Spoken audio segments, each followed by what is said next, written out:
This is the Nigerian house. If you are proud to be a Nigerian, just say, I'm a Nigerian. I'm a Nigerian. So you are not proud. I am a Nigerian. If you vex, go. I am a Nigerian. So it's a pleasure having all of us again to this wonderful side event of the Commission on Status of Women's 67th section, organized by Defense and Police Officers' Wives Association Nigeria, an organization with Economic and Social Council, ECOSOC status at the United Nations. And I'm glad that everyone here is either you are part of DEPOWA or you are a friend or an aspiring friend of DEPOWA. I don't want to say aspiring member. So it's nice to have you all again to hear, and this event is going to be extraordinary. You know why? You know why this event will be extraordinary? It will be different from all the events you are taking. Because we are talking about strategic innovation. Strategic innovation, technology change, and education in the digital age for wives of Nigerian servicemen.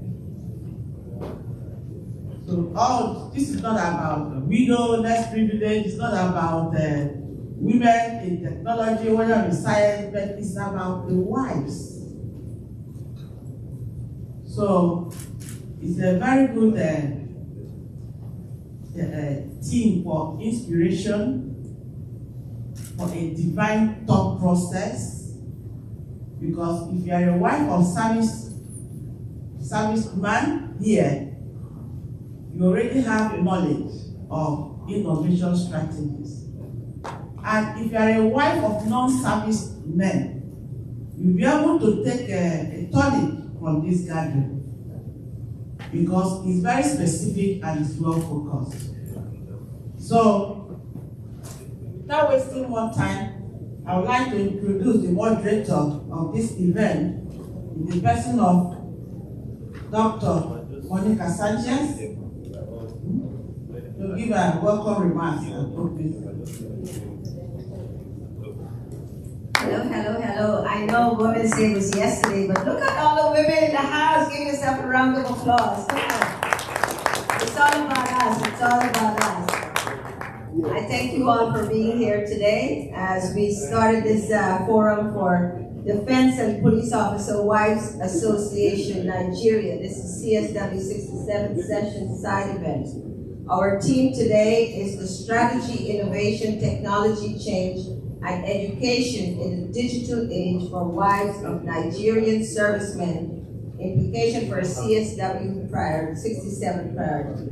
And we want to start our protocol by recognizing the permanent representative to the United Nations for Nigeria, Professor Taj Bentley, right? I want to say. Let me call my African sister here, because this is not a time to mispronounce anyone's name.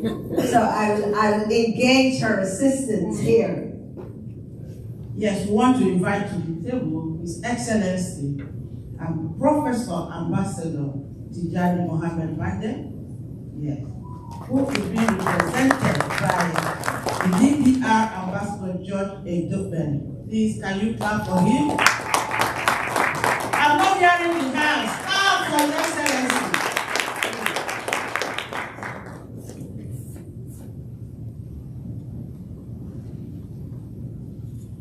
Yes, I want to also call on this shoulder we are on this present time, the person of Mrs. Barrister Victoria Erabo Esquire, the President of Defense and Police Officers' Wives Association, Nigeria. I'm not hearing that.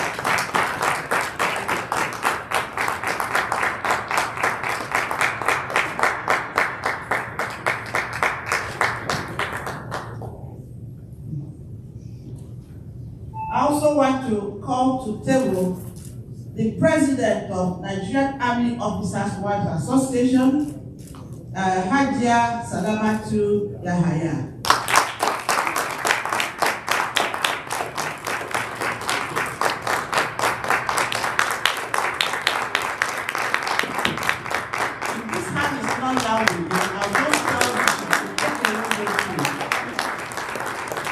Yes, I want to recognize other presidents of Officers Wives Association here present.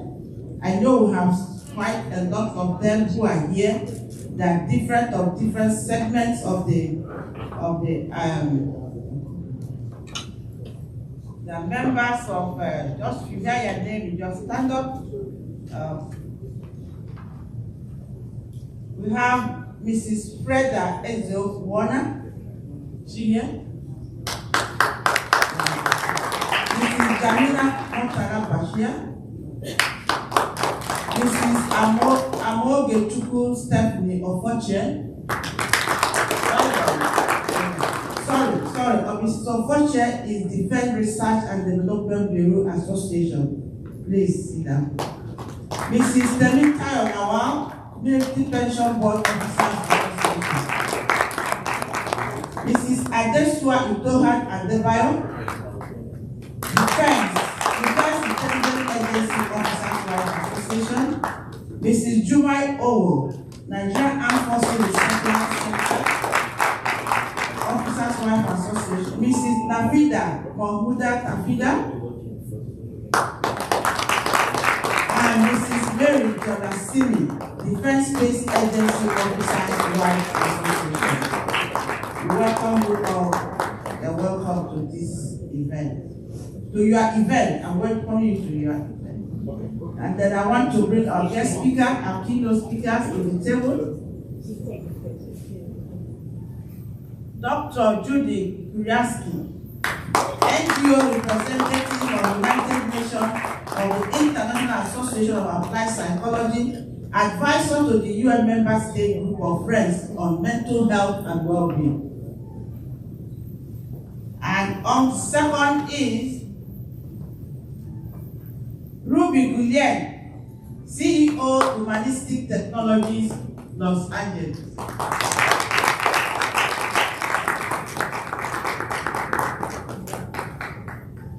Again, and we have Priscilla Jua, Retired Management Staff, Chevron Nigeria Limited.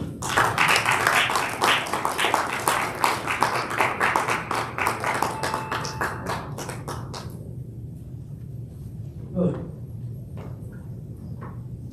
So, without wasting much time, and to get into the program, I would like the moderator to give us a synopsis of the concept, and then we have His Excellency to give us the speech to declare the conference open.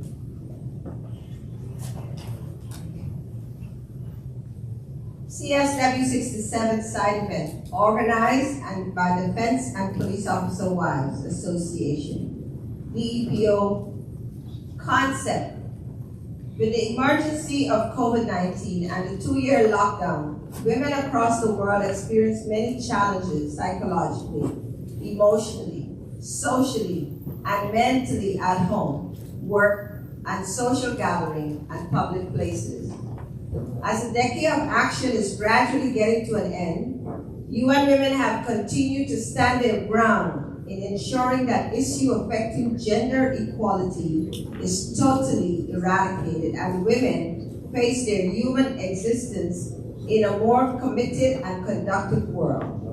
The Commission on the Status of Women each year have addressed many of these concerns and still doing more on behalf of world women. With the 67th session of the Commission on the Status of Women taking place from 6th to the 17th of March 2023, bringing together representatives of member states, UN entity, and ECOSOC accredited non-governmental organization from across the world to discuss the priority theme, innovation and technology change, and education in the digital age for achieving gender equality and empowerment of all women and girls. The Defense and Police Officer Wives Association, with its mission on wives of Nigerian servicemen, will hold its side event on this theme today. Strategy, innovation, technology change, and education in the digital age for wives of Nigerian servicemen. The event will explore the strategy alone, strategies for innovation on new charge for sustainable action among wives of Nigerian servicemen, empowering strategies to acknowledge and address technology change in digital age. Strategy innovation on advancing the mission of DEPOWA for digital age, advancing technological change among women on skills and entrepreneurial and economic growth. The outcome from the event will advance the mission of the DEPOWA to create initiatives on innovation, skill acquisition, necessary for the digital age and in economic improvement. Secondly, the DEPOWA will utilize the outcome to ensure actual implementation of the uniting our voice for inclusion, integration of the wives of servicemen into the CSW67 Priority in the digital age. Thank you. Thank you. So, we had the underlying concept for this event, and as we are taking off, I want to invite the Major General and you, the Defense Attaché of Nigeria to the United Nations, ably represented by the Deputy Defense Attaché, the Wing Commander Ahmed.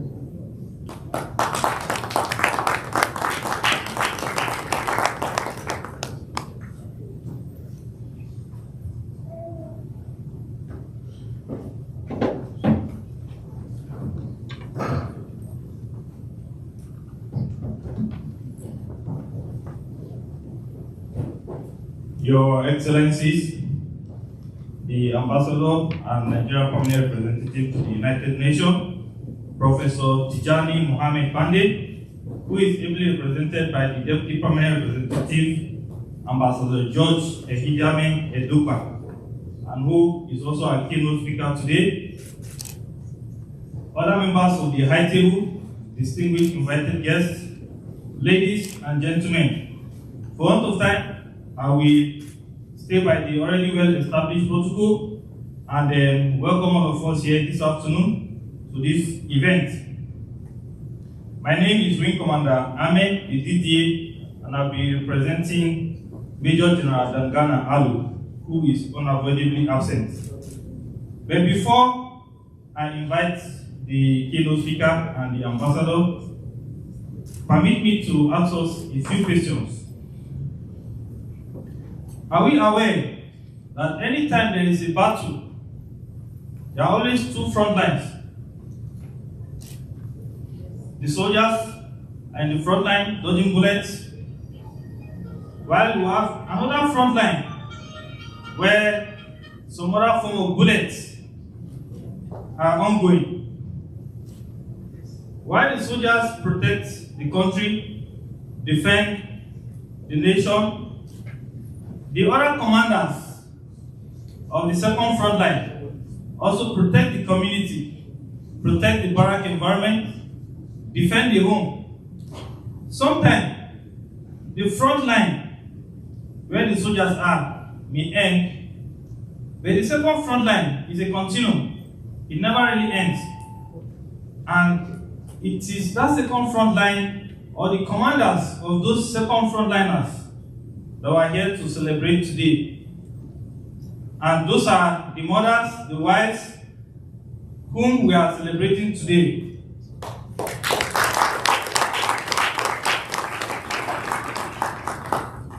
So, on behalf of Major General Dangana Alu and other members of the defense section, I celebrate with all of you and I congratulate you on the International Women's Day, and I wish you a very successful outing on CSW67 CSW67. And permit me to leave us with this quote by Air Marshal Sadiq Baba Abubakar, the former Chief of Defense Staff. In the race to add value to our society and secure our communities, there is no finishing line. End of quote. In the race to keep making the home front line, there is no finishing line. Once again, I congratulate all of you, and may I use this opportunity to invite the Deputy Permanent Representative of Nigeria to the United Nations, Ambassador DEPOWA, for his keynote address. Your Excellency.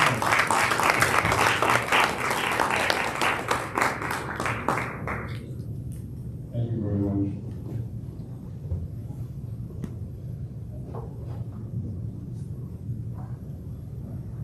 Happy Women's Day. I know yesterday was the celebration, but I think this whole month is a celebration of Women's Day.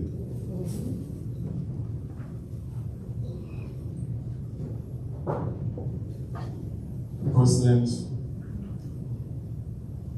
of the Defense and Police Officers Association, distinguished guests, ladies and gentlemen, on behalf of the permanent representative of Nigeria who unabashedly is absent today, I wish to make these following remarks. I wish to welcome you all to the Nigeria House again for this auspicious occasion organized by the Defense and Police Officers Association at the sideline of the 67th session of the Commission on the Status of Women. The theme for this side event, strategies for innovation, technological change and innovation in the digital age for wives of Nigerian Service Men, is most fitting and very significant for all who believe in gender equality and women's empowerment. One of the fundamental components of the United Nations Sustainable Development 2030 agenda is quality education. It aims to ensure inclusive, equitable quality education for all. Digital technologies have emerged as an essential tool to achieve this goal. Distinguished guests, there is no doubt that women of defense and police officers experience professional changes inherent in becoming a military officer's spouse. Striking a healthy balance between your professional life and personal life is a challenge for everyone. But for the values of achieving this for your success, work success, relations, and general well-being has never been more clearer and more emphasized than now. For the defense and police officers' wife who must align themselves with a partner whose career means frequent relocation or solo deployments, the challenge of laying the foundations of a fulfilling career is ever more greater today. Thus, it is in leveraging the technology and innovation that we can help ensure military spouses do not sacrifice their own careers paths so that their spouses can survive and serve. With the negative impacts of the COVID-19 pandemic on lives and livelihood, available statistics shows that Nigeria is currently Africa's biggest technology market in sub-Saharan Africa. Our GDP shows that ICT sector recorded the highest growth rates for all sectors of the Nigerian economy. This is due to the several tech startups in agriculture, education, healthcare, banking and finance, e-commerce and transportation sectors, utilizing digital technologies and innovation to deliver creative solutions to different problems in the communities. Therefore, we can leverage on this opportunity for better life. I would like to highlight that this is not the first time in history that innovation and technology have fundamentally changed the way we work and live. But it's however the first time that we have been exposed to so much change at this grand scale. Distinguished guests, technology serves as a key driver of change and opens up different avenues to address the world's most complex challenges. It is changing the nature of work and challenging traditional production and work patterns. It is changing the skills that employers seek, how people work, and the terms on which they work. This revolution becomes more important with more and more exciting job opportunities in the ICT sector and the flexibility of options that is provided. Today, one can completely work remotely from one's comfort zone. It is therefore critical to ensure that the wives of our servicemen are properly educated and well trained in the use of ICT if they are to leverage ICT for employment, empowerment, and better outcomes in life, as technologies are the best and most effective tools for making transformative changes. It is important to underscore that innovation is not about technology itself. It is about new businesses models and attitudes that leverage technology. It's about finding a problem and creating an approach that changes the way the problem is solved today. 5 years ago, we had 3 to 5 technological leverage to create solutions, but today we have technologies that are already booming, and as well as emerging technologies such as the AI, Internet of Things, and a good example is Uber. As I speak to you, I also speak to men, young men, and indeed to all of us. We can leverage our technology not only for empowerment and gender equality, but also for our well-being, health, work, and family balance. Some of the technologies that can change our lives, and indeed any business, are artificial intelligence, machine learning, virtual reality, robotics, blockchain, cybersecurity, crowdsourcing, digital biology, and digital fabrication and Internet of Everything, etc. It is imperative to highlight that developing a successful strategy for innovation, technological change, and innovation of the new world of digital data and AI is not, as some will tell you, a separate endeavor or far-fetched. Is now the most important and fundamental element of any modern business strategy or life design. In conclusion, I would like to highlight that for women the world over, information and communication technology can be leveraged for personal security, better access to education and jobs, financial inclusion, or to access to basic healthcare information. We are facing a world in which change will be bigger and faster than ever. There will be fewer limitations and more tools available.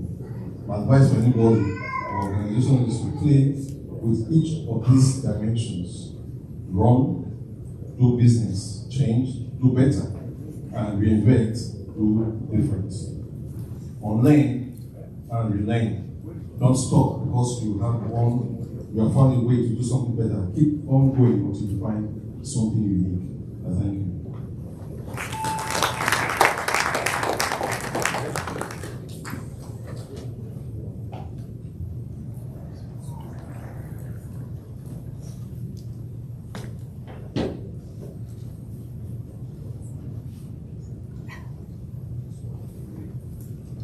Thank you so much. Let's have a round of applause for our representative.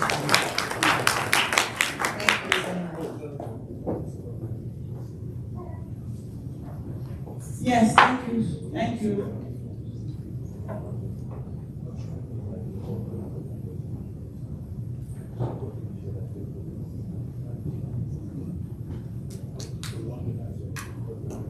Yes, the event has been declared open by His Excellency the Deputy Permanent Representative of Nigeria to the UN. So I will thank you for that wonderful opening remarks.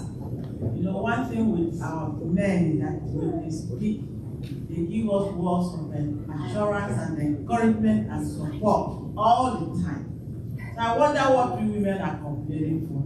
So can we just clap our hands for excellent supporting statements and to declare the conference open. So without wasting more time, I want to invite the owner, the leader of DEPOWA, who is here, in the person of Victoria Irabo Esquire, the President, Defense and Police Officers Wife Association, Nigeria. A welcome statement and the journey of the status of wives of servicemen in Nigeria, how far?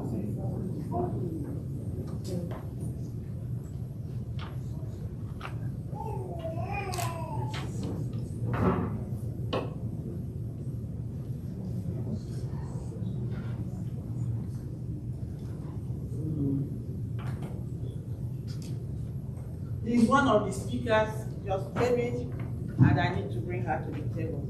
Mrs. Elo Ogon Amelia Edet, who is a management and strategy expert, international development, consulting, and finance sectors. Please come over to the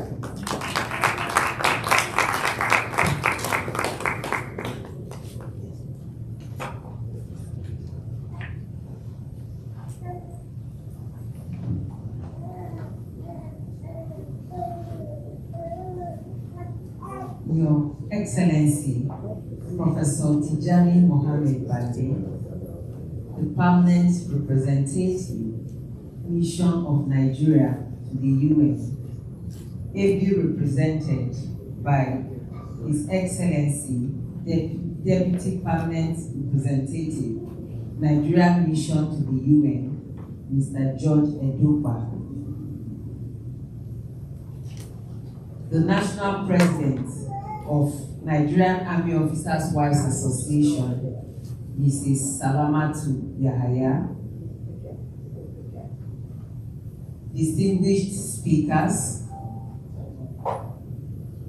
members of DEPOWA, made up of NAOA members, NOAA members, NAFOA members, and POA members, distinguished guests, you are all welcome to this event. Thank you for coming. I'll be speaking on DEPOWA, how far. This is an account of women in the military community, uniting our voices first in an evolving world of technology. Borrowing loosely from Sheryl Sandberg, no industry or country can reach its full potential until women themselves reach their full potential. This is especially true of science and technology, where women in surplus of talent still face a deficit of opportunity. I am a lawyer by profession, and I spent the early days of my youth sharpening these skills to build a career, which I did. I was Company Secretary, Director Legal Services at the Nigerian Railway Property Management Company Limited before I assumed office as the 14th and incumbent President of the Defense and Police Officers' Wives Association, DEPOWA, by virtue of my husband's appointment as Nigeria's Chief of Defense Staff. Saddled with the task of leading women, it was important to identify the many issues women faced, and I didn't look too far to understand, alongside many of the women in this room. Through sisterhood and painstaking work, we used our collective experiences to institute legacy projects for the women coming after us.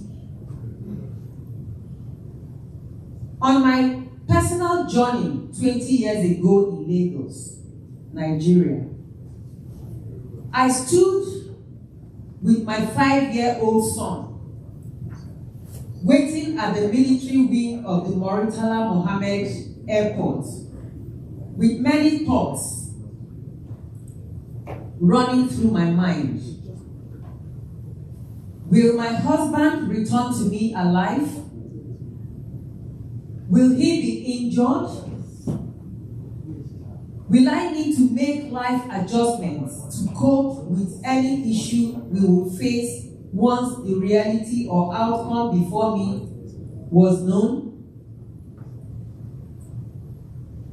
3 years before this moment, my husband was deployed to Liberia and then to Sierra Leone to join the wars that later stabilized this country's leadership in the early 90s. After such a long time away from him, without any means of communication, I got the message that he was finally to return home on the then Charlie C-130 aircraft. Those of you with long experience in this system will know the trepidation I speak about. This was a long time before GSM phones and other communication tools were available, and so my confirmation of life would only come if I saw him walking down the ramp of that C-130. As I stood there that fateful sunny day, the first set to get off the plane came down being pushed in trolleys. The bodies of our personnel who had paid the ultimate price came wrapped in white clothing, and my heart broke. As women and children identified their fathers and husbands, as they were all laid one by one on the soft green grass for identification, I felt their pain deeply in this moment, but I could only focus on that ramp.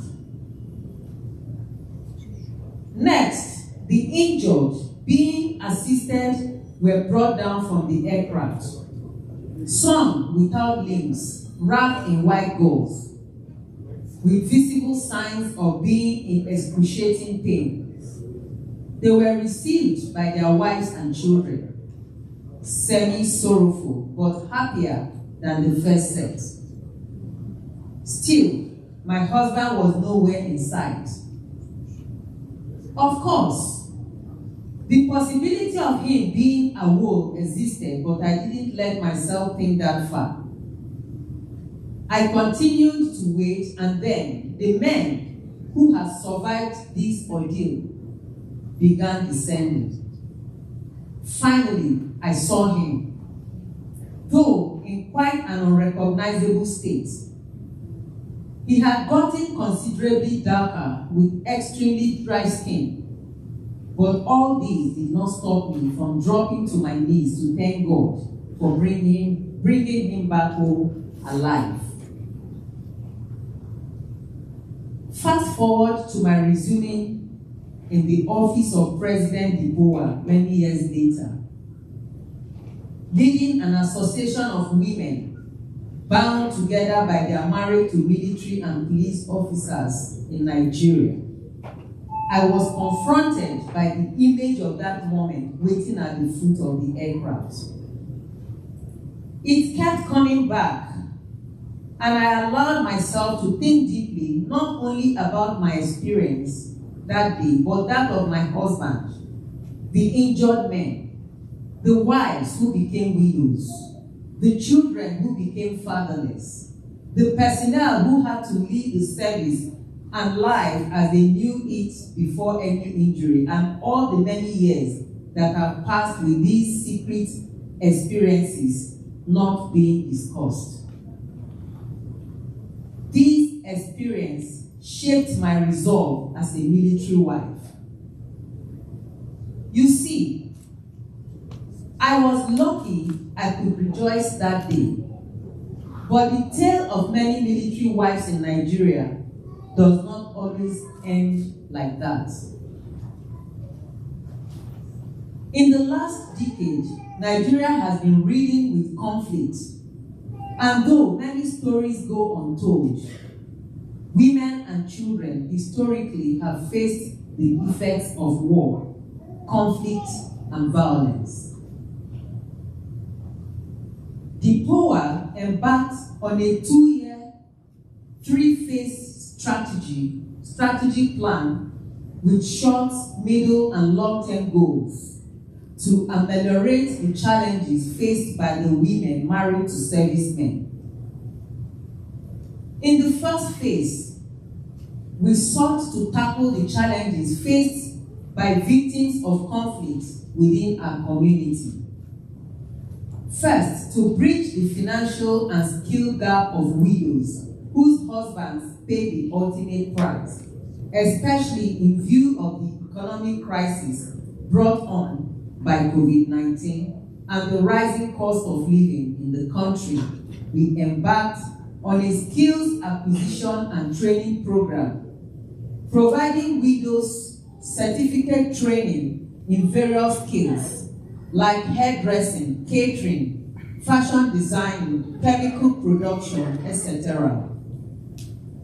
We also built and equipped a standardized ICT center with trained personnel to empower women with ICT compliance certificate programs. So far, graduating 310 women who have all been furnished with business starter kits, 1-year property lease full payments, laptops, and access to DEPOWA Skill Acquisition Center post-graduation for learning continuity. This was extremely important as our consultations with experts highlighted the need for ICT integration as a tool for change in a technologically advancing world, a lesson from the COVID-19 pandemic.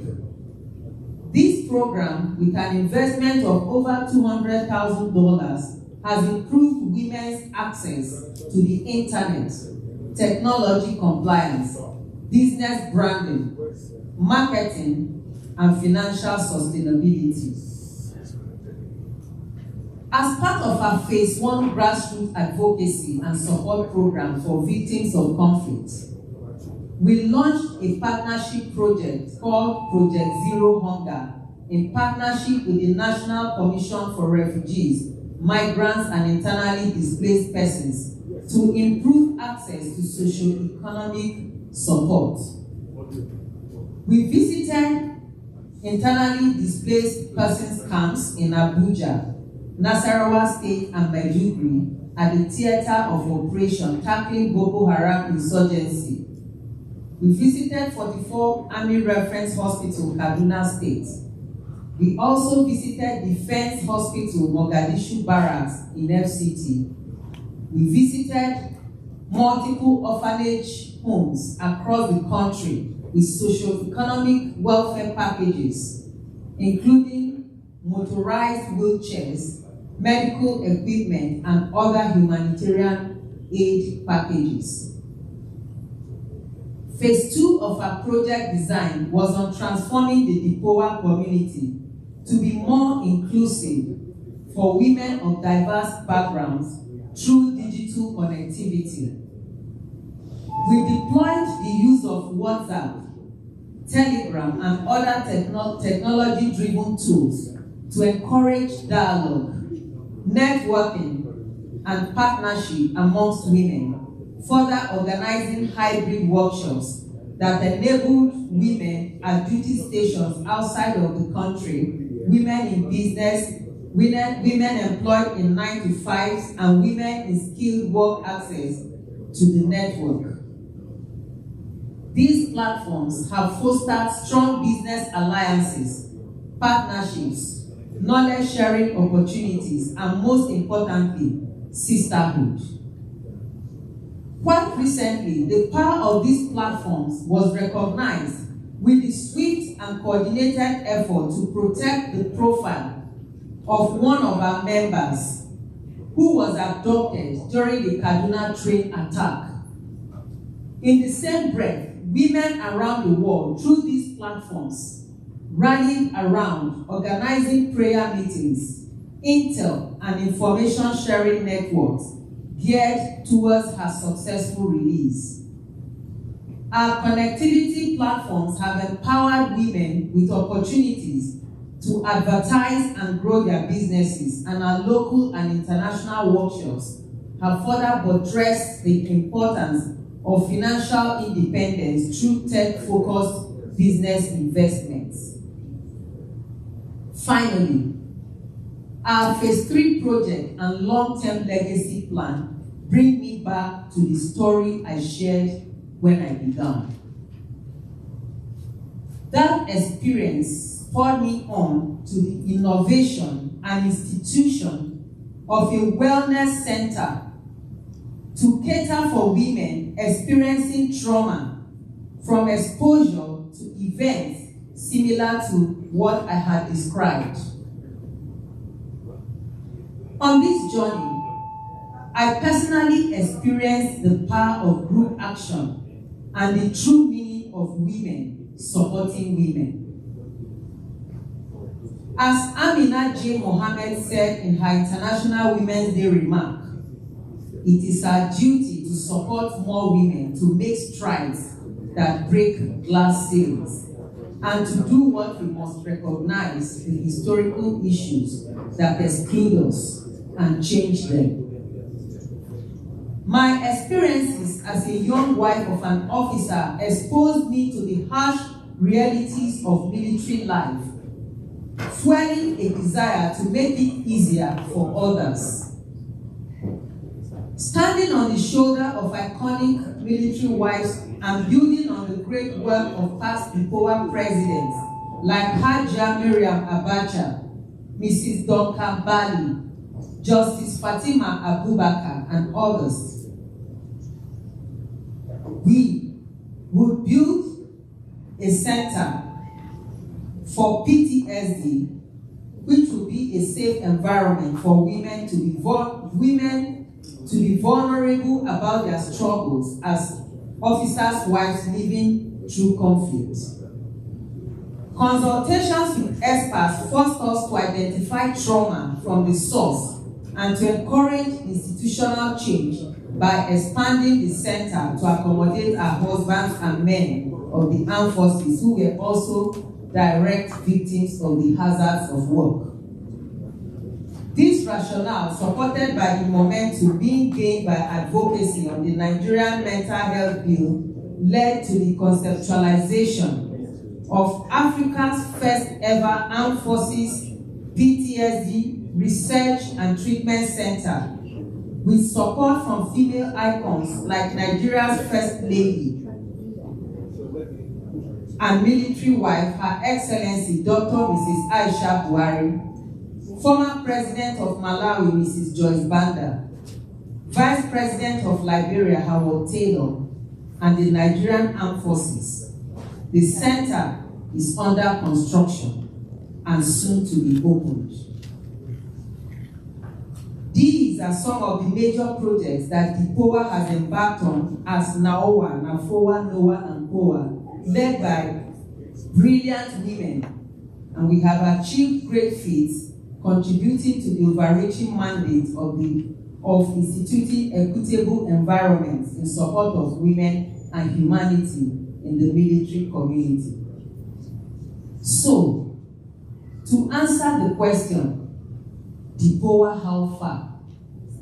Indeed, we have come very far, and we hope to go even further in supporting women in building sustainable networks that strategically position us as assets in our homes, communities, and nation. Thank you for listening.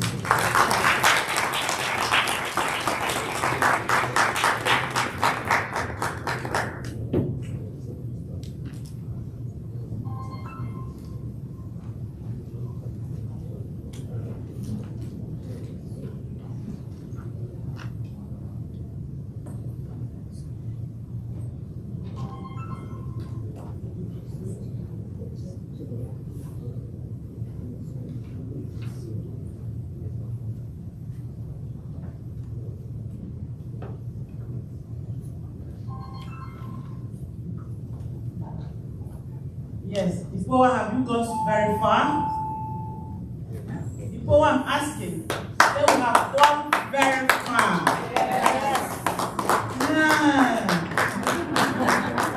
DEPOWA, have you really gone very far? Yes. Good. I thought, unless you want to tell me that the president didn't say it right. So we've really gone very far. And with all the records, and with all the support and resources. So you've been very strategic, but what remains is that the technology change of it has not been fully in place, but you have been very strategic with various forms of innovation, activities, resources and support services. So we appreciate you. Thank you, Madam President, for your wonderful statement. Thank you. Next, we have our keynote presentation, Strategic Innovation, Technology Change, and Education in the Digital Era, Implication of CSW67 Priority team. We have Dr. Judy, are you ready? I think technology is. Well, those are some of the pluses and minuses of technology.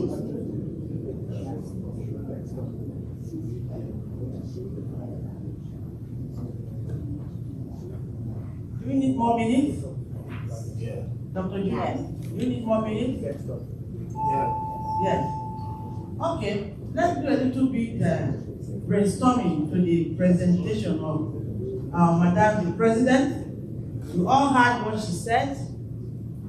We want to have input. You know, in Nigeria where I come from, when the President speaks, what we follow?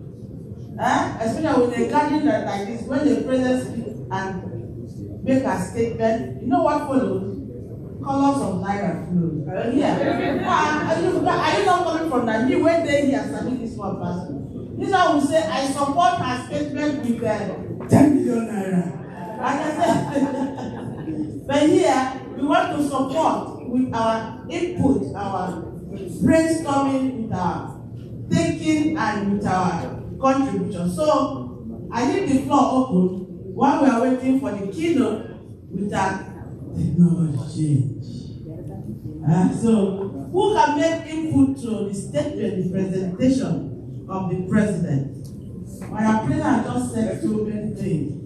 Listing activities of DEPOWA in the past few years, how far you've gone, and answer the specific question of how far have you gone? And he said, we have gone far. So, yes, my Lord. You first go to heaven.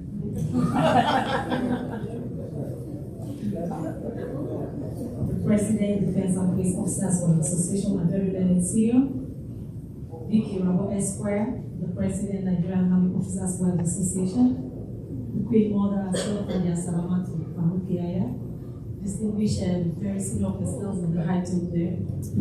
I was privileged, my name is Mary Jonathan.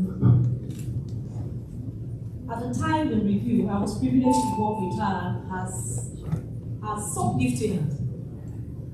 Now, answering the question how far we've gone, we've really gone far. Farther than the President has explained. Now, having to blow the trumpet of what she has done, in an August gathering like this, we look as if she wants to over-re-emphasize what she has done. Interestingly, she has broken the glass ceiling. She's gone high up there. Now, the PTSD program or a structure the President of DEPOWA put in place was what appeared an impossible task at the beginning. Now, working to work with her was an eye-opener that what men have done in the past, women have learned how to do it better. Now it appeared as if the President was just trying to put a sketch on a paper to see what she could do in order to address the PTSD issue as it was in the military community. But it was a shock to even the Chief of Defense Staff that she indeed has a wife that is a trailblazer, a she-for-she champion, a woman who can do what appears impossible. So DEPOWA has really gone farther than what the President has explained. She has been very, very innovative.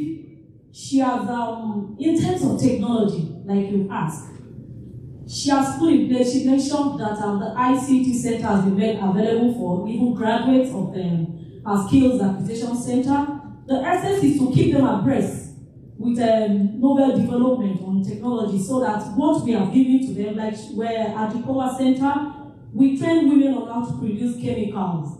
it wasn't a path for women to tread on in the past.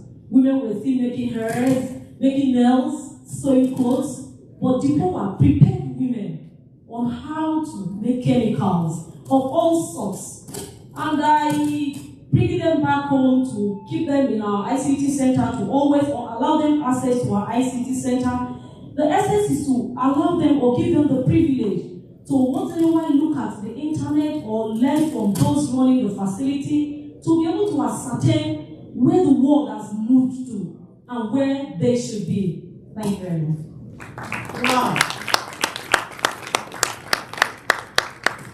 Thank you.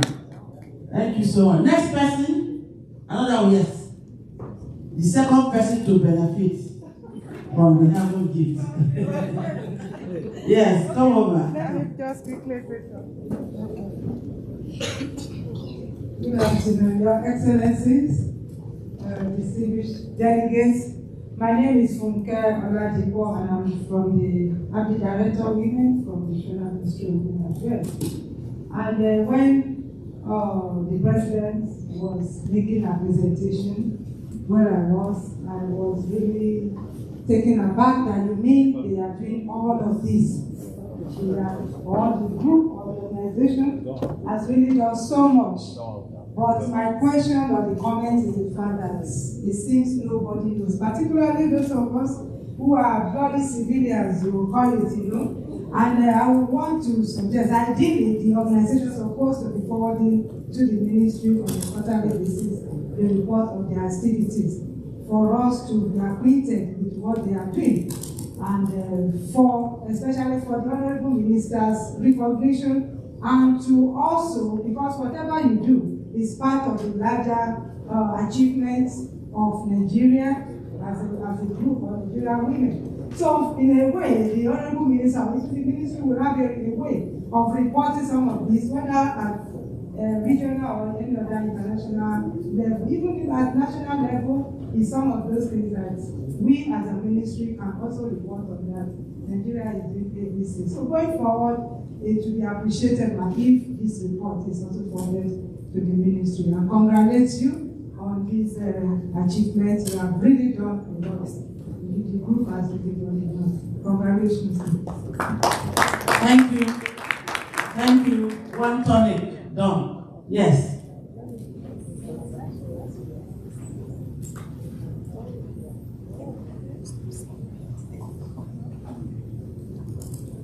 I'm keeping 1 hour. Please permit me to stand on existing protocols. I'm not a person of many words. I just want to express my, I don't know whether to say pouring water on me to see reality. I never knew the burden of an officer's wife.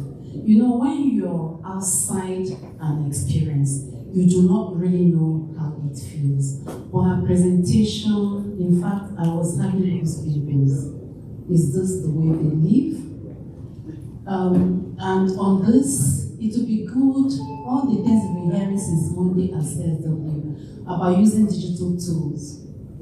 If there can be a way for the society, the world, to see, give a window to what life is there and what you're doing. Then I'm also particularly touched by the one of dealing with trauma of your members. It's something that people would ordinarily, I don't know, the thing in my language, they say, when you see the corpse of another person's loved one, you think it's just wood that is moving. It's until it's your own that you understand how it feels. So that thing of dealing with trauma of your members is something that sounded so simple, but it's something great. It's such a huge service to humanity, to your community, and to the nation. And please keep up the good work. It's my prayer that whoever succeeds you continues from where you have stopped. But let the world see what you are doing. Well done. May God bless you.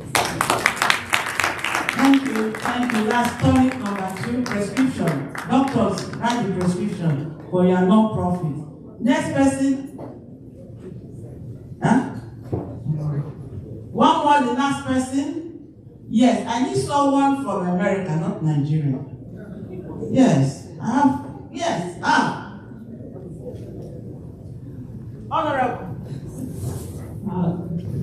Good afternoon. I will still stand on the existing protocol.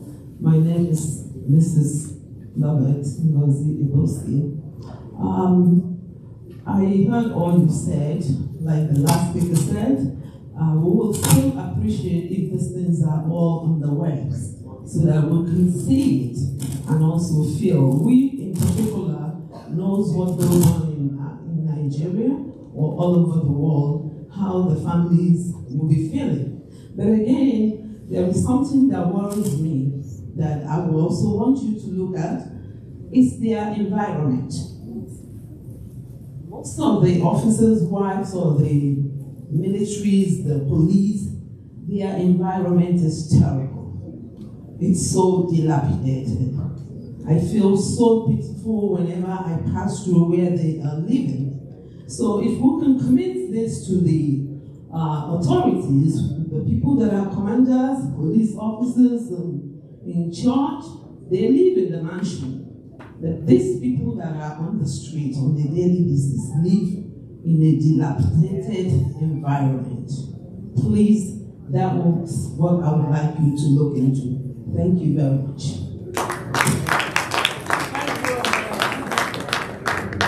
Thank you, Honorable. Thank you, thank you. Now, those who still want to comment, still give down your comments because our technology change has come to normal, right? So we want to give the mic to our keynote speaker, Dr. Judy K. If I tell you her area of specialties and what she is, you'll be surprised. But I don't want, she's a psychologist and an advisor of Friends of the UN on Mental Health. But before I give her the mic, I want to recognize Ambassador Cecilia, the Ambassador of Botswana. Oh, the spouse of Ambassador. Oh my Lord. Thank you, so the spouse of Ambassador of Botswana. Nigeria spouse. Nigeria ambassador spouse. Oh, Aisha. How can you from China introduce my ambassadors to me in my country? Yeah? Can you look at these Chinese people? Benin ambassador spouse. Who? Benin ambassador. Yeah, Benin ambassador spouse, please, can we be recognized? Thank you. And please recognize our first lady at the UN. Yes, this is our UN. And we recognize that very well.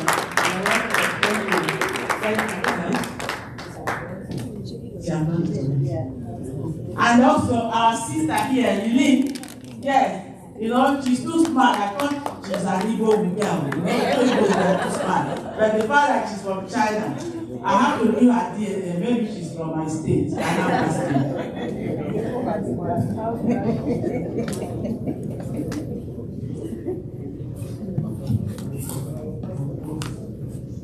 So I'll hand over to you, Dr. K.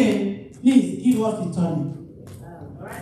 Thank you, Ambassador, for hosting us in your house, really. And to Ada, let's have a huge hand for Ada, Dr. Ada, who does phenomenal events and brings us every year such tremendous panels and people. And thank you really to President Victoria for all her work on behalf of defense and military wives. Bless you for that. And to all the people in the panel, and to all of you for coming. Thank you so much. I'm going to address, I am a psychologist and also a professor at Columbia University Teachers College. Nek is one of my students from Nigeria, who is a star student. And also, I've been at the UN here now for 20 years. I'm the special advisor to the ambassador of Sierra Leone to the United States. Spent a lot of years there. And also co-founded the group of Friends of Mental Health and Wellbeing, and advocate about mental health and well-being here. So I'm going to address the implications for the CSW67 priority theme about the strategies for innovation, technology, and education in this digital age, with regard in the context of the Defense and Police Officer Wives Association. This is actually a time that I'm going to look at the strategies related to the 3 priority themes of innovation, technology, and education as they apply to skills on these three levels. Individually, as a group, because President Victoria does groups, which is very important, and many of you are with different groups, and in the larger community at the United Nations here. Technology, when we talk about this machine, as a psychologist, I really want us to be thinking about our inner technology. Thank you very much. What's going on with our own inner workings and our own programs in our brain and our heart. And in that regard, I'm going to talk about skills that are related to what's important to achieve the transformative education, because you know we just went through the UN Education Summit, which was very important. The Secretary General here, we can't play the video, I don't think, so let's see if we could try.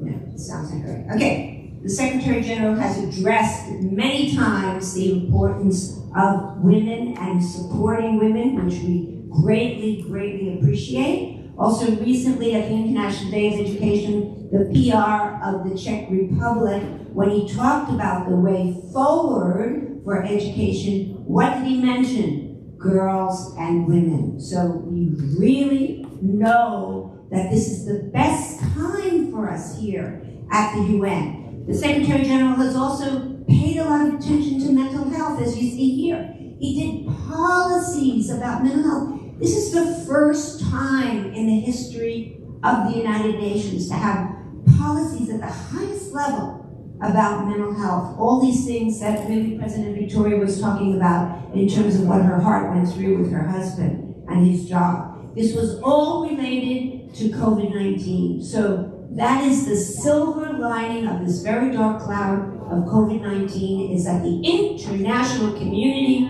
became aware of emotional issues that everyone was suffering. Now with regard to CSW, he also called for 50-50 parity. And that everybody cheered, so we can all cheer here for 50-50 parity that the Secretary General called for. 50 women, that women equally appointed as men. Now this whole topic is very close to my heart because I'm an Army brat. Victoria, I grew up on a Fort Campbell on an Army base, as you see here. My father was a captain in the Army. You could see him when he married my mom. And he taught me as a young girl, do everything like archery. Sports for women is a very important issue right now in terms of women's empowerment. And so we, as a girl, he taught me to canoe, to do archery, things that we need to encourage our young girls to do. I'm also a widow, and so that makes me also, as you said, Victoria, very related to the things that you were talking about. So, as a radio talk show host for 20 years, people called me, Dr. Judy, what do I do? My husband is not being kind to me. Dr. Judy, what do I do? My kids are acting up. And I learned 3 lessons from 20 years of being on the radio hearing people call me up. Every feeling is normal. No one is alone in how they feel. And there is hope and help for everything. These are messages that I've been bringing to all kinds of groups, including, as you see here, the police. I'm working with the New York Police Department, the NYPD. Very friendly with the Police Commissioner, Ray Kelly, that you see here. Meeting with the mayor, spending lots of time with cops on the beat, ride-alongs, as we call it. They were very much my fans. So I know, as you were talking about, President Victoria, about how the police officers suffer, how they have to keep it together, the strength they have to put on, and the emotional issues that they go through. I've also done a lot of psychosocial support around the world in natural disasters, as you see here, in Haiti, in Sri Lanka, after all kinds of hurricanes in China and Iran, even storms in Ebola in Sierra Leone, and COVID, and even after disasters. So what you see here is my context for this whole issue of empowerment about women. So this is the Sustainable Development Goals, and what you see here is the nexus model, that all the goals are related. That health, which I put in the center, and education, which is of course the theme of our CSW now, is interlocked with SDG 5 about gender equality, with also climate change, which was a theme of CSW before, with eradication of poverty, because we need women to learn entrepreneurship so they can get out of poverty, and working together in Goal 17, the Nexus model. One of the projects that I've done is about innovation, since this is our theme, bringing technology to communities, but we must have real people also dealing with real people, because research shows it is not enough to just learn on this machine and just talk to this machine. You say that's right. You agree with me? Why? What do we need instead? We need to start talking to each other. Thank you. Really, what would you say to her if you were talking to her? Hello, how are you? How are you? Everything okay? Oh, I love you. You see, kids don't know how to do that. They do not know how to talk. I teach them, even in graduate school. They need to know how to commit. She's laughing, my student up here. They need to know how to say those things and say, I love you. I'm there for you. I'm going to help you. Okay, so this is not enough. And research shows that too, over and over again.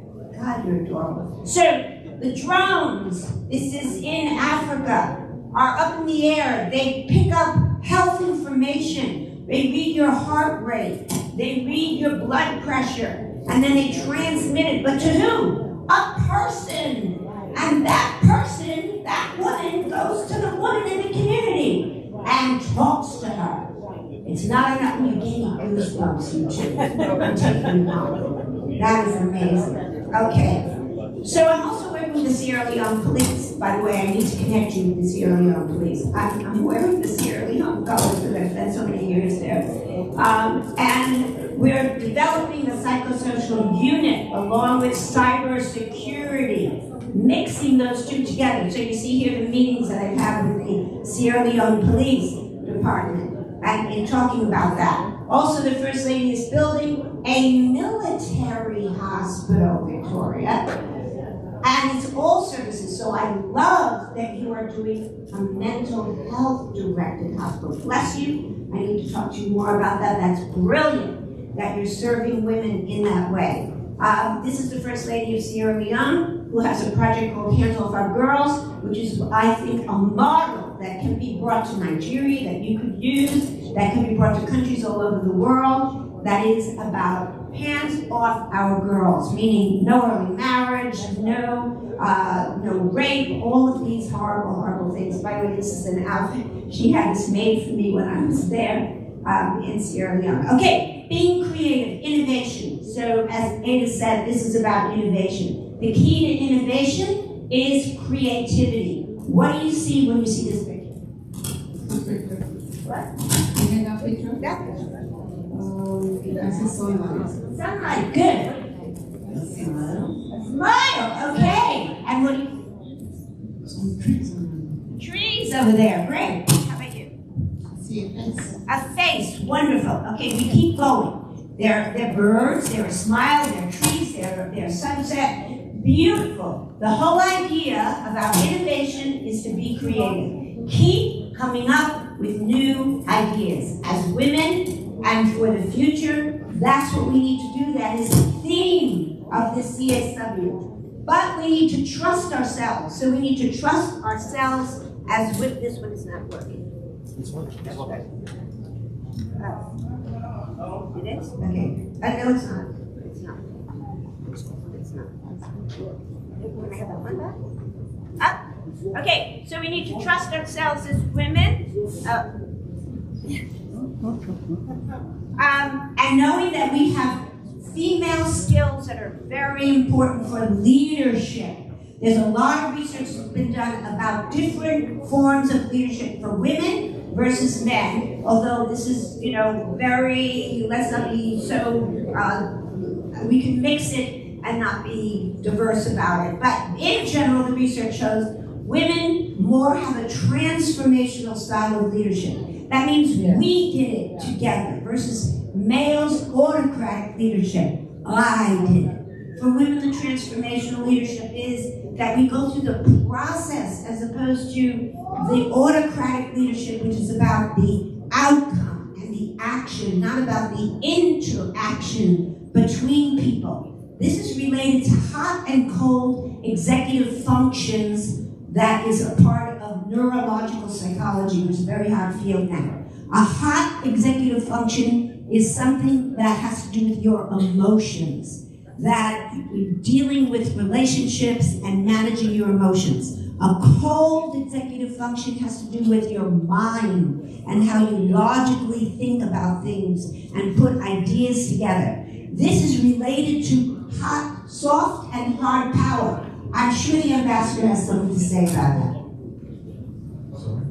About hard and soft power. This is all about the UN in terms of hard power and soft power, right? We talk about that a lot at the UN. I don't want to put you on the spot, but hard power being a lot of what diplomats have to do, and soft power being very much about using culture and arts and cooperating and listening and measuring progress in countries by gross national happiness, not gross national product. This is a very big issue in the UN and something that women need to be aware of. So the two aspects of intelligence that are core competencies for women are emotional intelligence. You may have heard EQ. That means women who are empathic, who express emotion, versus IQ, which is what we're thinking about in our brain. You're shaking your head, you know about it.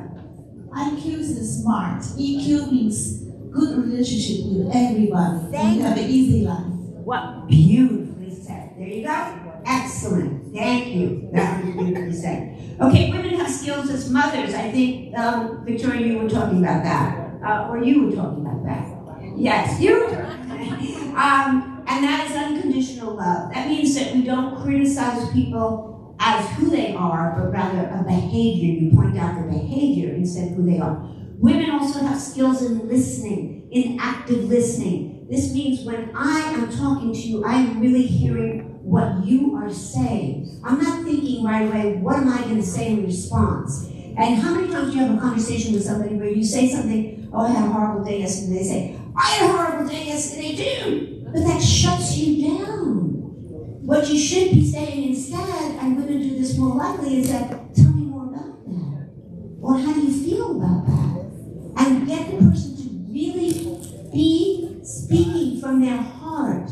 Thank you, you're shaking your head, you know what that's about. I said empathize with the person rather than telling the person that you have a problem also. Right, perfect, beautiful. Oh my God, this is a great group. I'm enamored with this group, that's fantastic. Okay, strategic words to avoid that are really important. Don't. If I tell you don't think about a pink elephant, what are you thinking about? Nothing. Don't think about a pink elephant. What's the first thing that comes to mind? Right? Because I said pink elephant, your brain picked up pink elephant. So eliminate the word don't from your vocabulary. Talk about what you want, not what you don't want. Because otherwise, people will be thinking about the thing that you don't want, the pink elephant that you didn't want. Substitute but with and. Do this when you do your emails, when you talk. Avoid saying never or always, because people will always say that. What do you mean? I don't always do that. These are very important skills for negotiation that are extremely critical for women to learn, and women learn them sometimes better than men.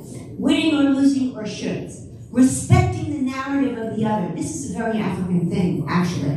That in many countries in Africa, people listen to narratives, storytelling about people's lives. That is really important. Let me hear the story, the narrative of your life. This is the storytelling that is extremely important. And it is part of what you see here in the friendship bench, which started in Zimbabwe and is spread to other countries in Africa now. And it basically means a bench, okay? It's a bench here. And you come and you sit here and bring your children, and you sit here and you're a peer, and you just talk.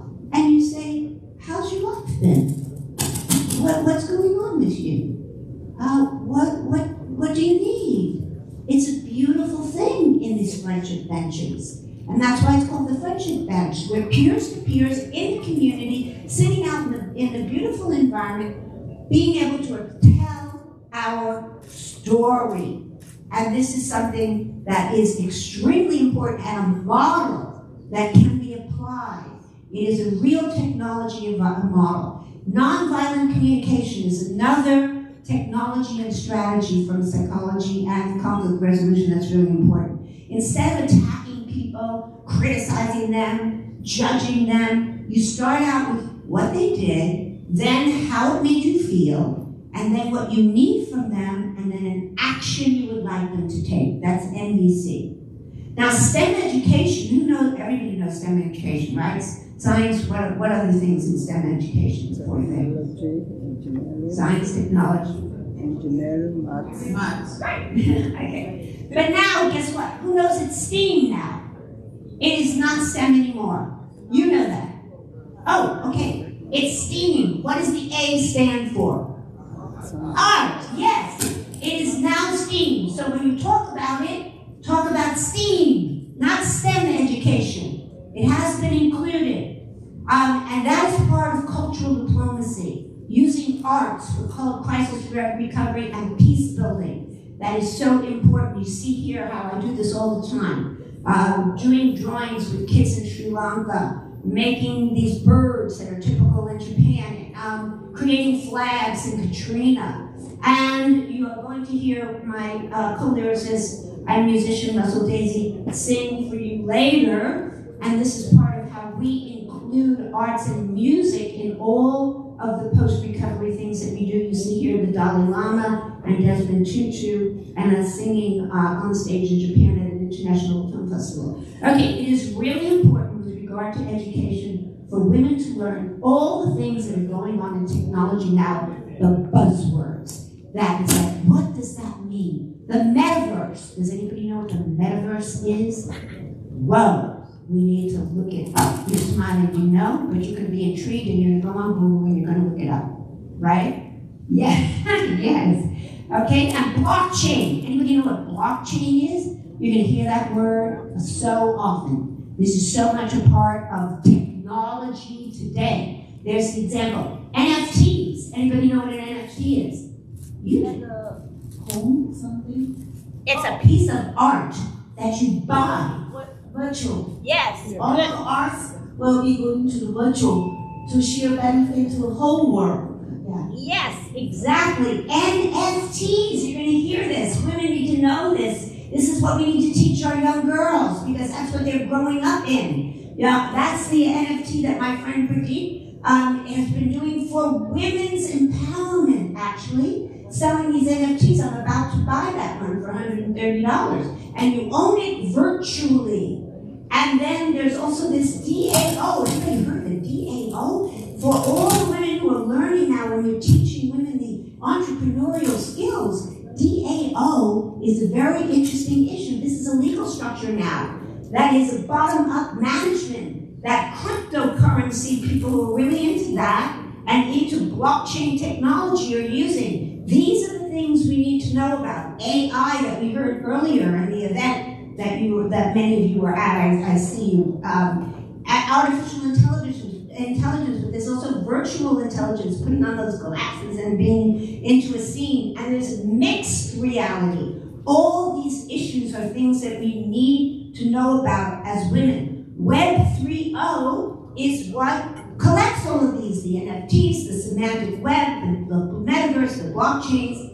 Education about all of this is key. And thank you for doing all of that in your organization. 30% of Nigerian girls have never seen a classroom. Thank you, Nega, for looking that up.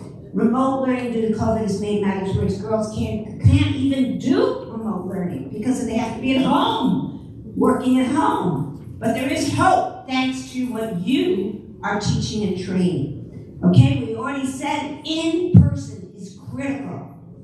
So we can't see the video, but I do have a camp that I developed in Africa for teaching empowerment and entrepreneurship for girls. which really was effective in building their self-esteem and teaching them to work. We also applied this during COVID with having women be paid to work to make masks. Now, what's really important is for you to find your voice. What are you passionate about? Believe that your voice matters, that you will be heard, that people care about you. Who supported you? When I went to the White House when I was 8 years old, my father said, if the president walks out of that door, talk to him. I was 8 years old. I said, what am I going to say to the president? Are you kidding me? And he just said, anything, just make it up, whatever you feel like asking him. It was a big lesson. So have no fear. These are two of my students, one from Jamaica. I said, go up and talk to the ambassador of Jamaica. She said, no. I said, but wait a second, you want to be the prime minister of Jamaica. Go talk to him. She was so scared. Maybe kids are scared to come talk to you. You think so? I don't think so. It's random. Make sure you take a picture with me. Okay, so, and this is my student from Nepal. I said, go talk to the ambassador of Nepal. He ended up being on 6 of her CSW events, which was unbelievable. And this is me when I was frightened to climb Mount Kilimanjaro. Anybody climb Mount Kili here? Oh my God, that was really, I never do it again. I don't know. But they said to me, you're not going to make it, Judy. Really, you're too old. You know, you're too this. I said, no. I'm going to make it to the top. And even though I went pole, very slow, I did, by hook or by crook. So a team needs to have all kinds of people in it, people who are logical, people who are emotional, all of what I said before. Looking for the common ground is important, even though we have differences, that we all want our children to have a better life, and we all look for overcoming our stressors. This is what obviously the secondary trauma and the trauma that the defense and military forces feel, that we heard so powerfully from you, Victoria, about your fears about your husband and where he was. So there are ways to overcome this. I'm going to go quickly through. The mental health in Africa is really disastrous. I told you about the Sierra Leone Hands Off Our Girls program, that a resolution was just passed at the United Nations in the General Assembly, access to justice for survivors of sexual violence. Let's commend and clap for that. Can you imagine a GA resolution about that? Women who are survivors are getting access to justice. This is huge, absolutely huge. We need men along with us. The Sierra Leone president is the spokesperson for his wife's project. And strategies, many strategies that exist. Let me quickly go through them. I'm just going to do one strategy here that's fun. For resilience, if you stand up here, okay? I take this ball. This shows how you're resilient. You bounce that ball, okay? If you're having a trauma, up. Now bounce it hard. Okay, where did it go? That's you. It went up higher. Where did it go? Went up higher. Higher than when you had it in the beginning. That's how you can be resilient in your life. Okay, I'm just going to take 2 more minutes and quickly go through that. So, the breath, some of you do yoga, there's lots of strategies. Helping others is very important. Helping your children, because we need to teach the young girls about how they don't need to look for the prince. They are the prince, like King Tamar in Georgia there. Group strategies are for peer support, do instant messaging with each other so you can track where the women are if they're having a problem. You know, the colors really matter. When the women's groups were advocating for the SDGs, they were a different color every day. Blue was for gender equality. There was orange for other issues. The Secretary General obviously has a campaign now about orange. And the 25th of every month is the day of celebrating the against violence against women. These red cards are a violation that any male would do against women. Can you hand this out? Some red cards. Okay, anybody does anything bad, you hold up this violation of soccer. Okay, so have events at the UN, like the General Assembly, and even the rights of persons with disability, because I know you're building a place for that in your mental health sector. You can write statements and partner with NGOs and make sure you work with the governments that is my last slide. The governments that are positive towards women and mental health, they call them feminist governments. Canada, France, Mexico, Spain, Luxembourg, Germany, Chile. Should we put Nigeria on the list? Yeah, of course. Okay, let's start with that. Great place to end. Thank you, Ambassador. And thank you so much. And thank you, Ada, and thank all of you. Thank you so much. Let's give it up for Dr. Judy.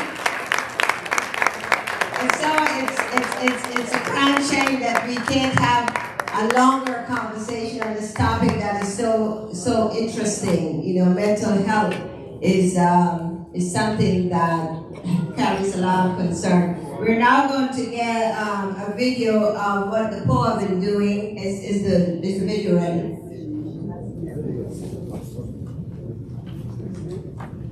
I want to congratulate again this wonderful organization that has done so many things to support a subject that is, I call it a secret abuse.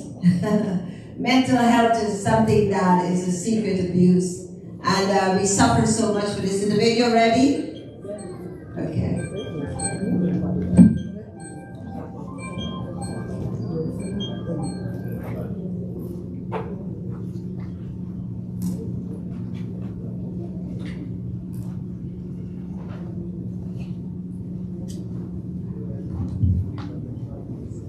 Technology change, are you ready?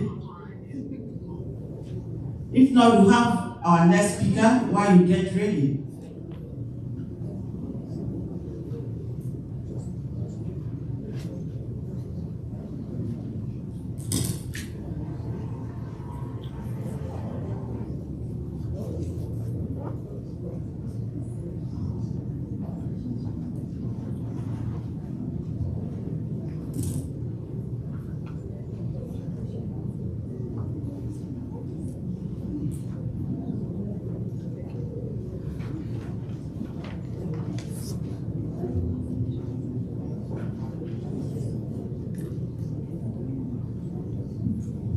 Okay,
Okay, we are yet to grow on technology. So I want to call Ruby. Please, you give her time because her flight is 5:30 p.m. back to Los Angeles. After 9. Okay. Okay, relax. Okay, fine, relax. I thought your flight is next one. No, I might be. Oh, great. Fine. So let me call. So I want to call the next speaker, another executive president who is coming to share with us on vehicle for delivery, strategies for innovation on new change for sustainable actions among wives of Nigerian Service Men. And I have no order to introduce Hajia Salamatu Elfiahaya, President, Nigerian Army Officers Wives Association.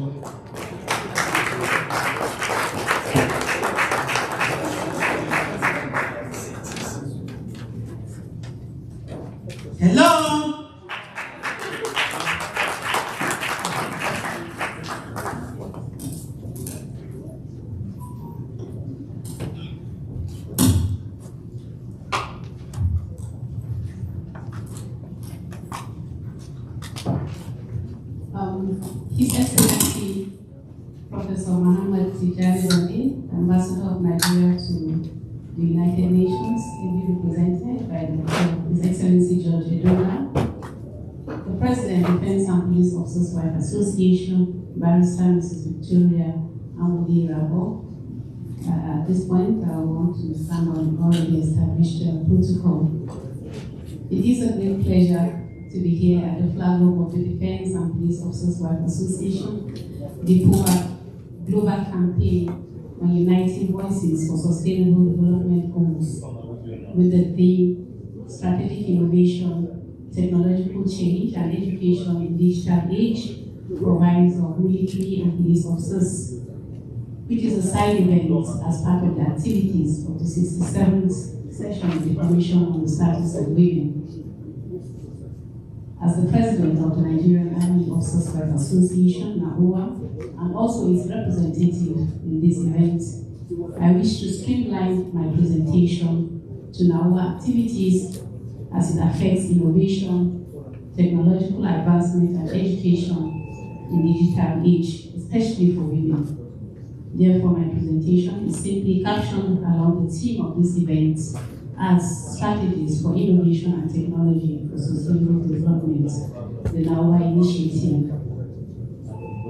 Basically, when you talk about strategy, you're talking about actions or policies that you put in place in order to achieve a plan or a major aim. The Nigerian Army Officers Wife Association is a gender-based association established on the foundation of unity and charity. NAOA started activities by carrying out charity outreach to widows, orphans, and other vulnerable groups in the society. However, over the years, NAOA established numerous institutions which include administrative offices, model primary schools, colleges, skills acquisition centers, event centers, and shopping malls, among others. As a result of this establishment, I say that NAOA, or the Nigerian Army Officers Wife Association, has evolved to become a leadership institution where members get first-hand experience in human resource management, business management, public relations, and etiquette. And indeed, NAOA has been at the forefront of providing support to the Nigerian society through provision of social services to women, youth, and vulnerable groups. It has also become a hub of women empowerment through numerous training and continuous training activities.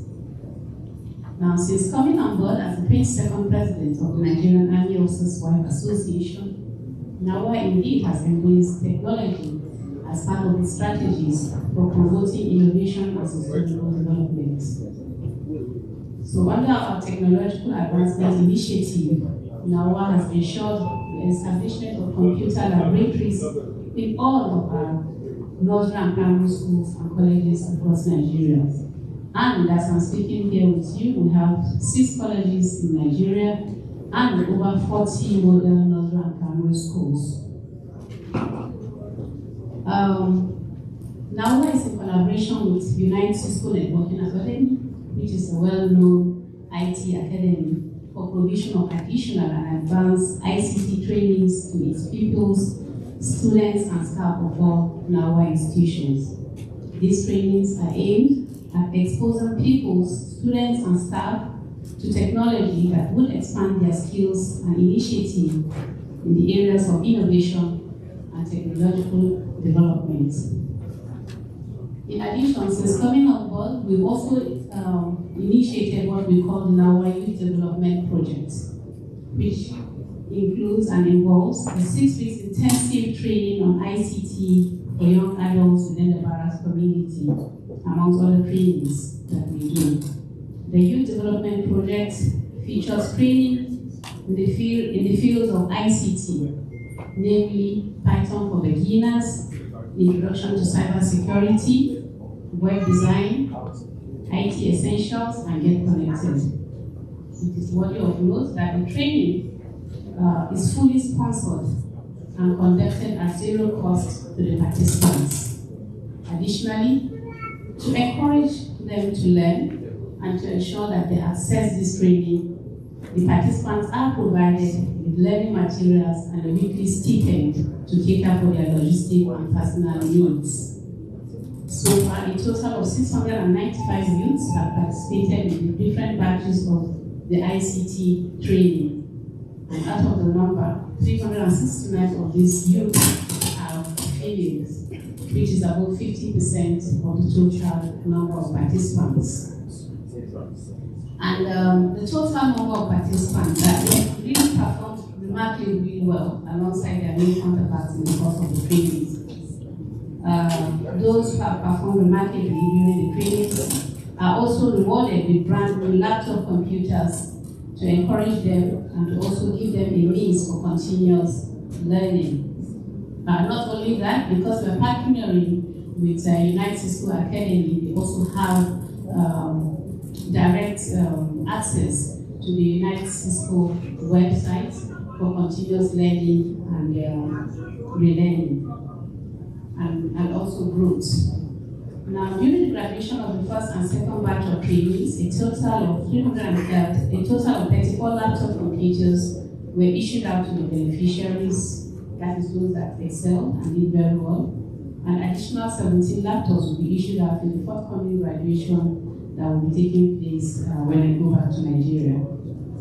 NAWA has also introduced an online payment platform for collection of school fees and other levies in all the NAWA schools under the direct supervision of the National Secretariat. The services are provided by PixPay Solution Limited using the PixPay AG platform portal. And these platforms at zero cost to the Nigerian Army Officers' Wives Association. Now, the online platform automatically generates a detailed receipt for the client upon payment. The platform also provides a breakdown of all payments made and can be accessed from the NAWA National Secretariat. So in the comfort of my office or at home, with just my phone, I can access and monitor all payments being made and do even a statistical analysis of the mode of payment. For example, what to pay for tuition or for other services that the school provides. And not only that, by keying into it or using the PixPay platform, we're also encouraging parents to embrace technology. When we started, a lot of parents resisted it, but by the time they saw the advantage of using the platform, that you no longer have to come to our school to do a lot of your transactions and businesses.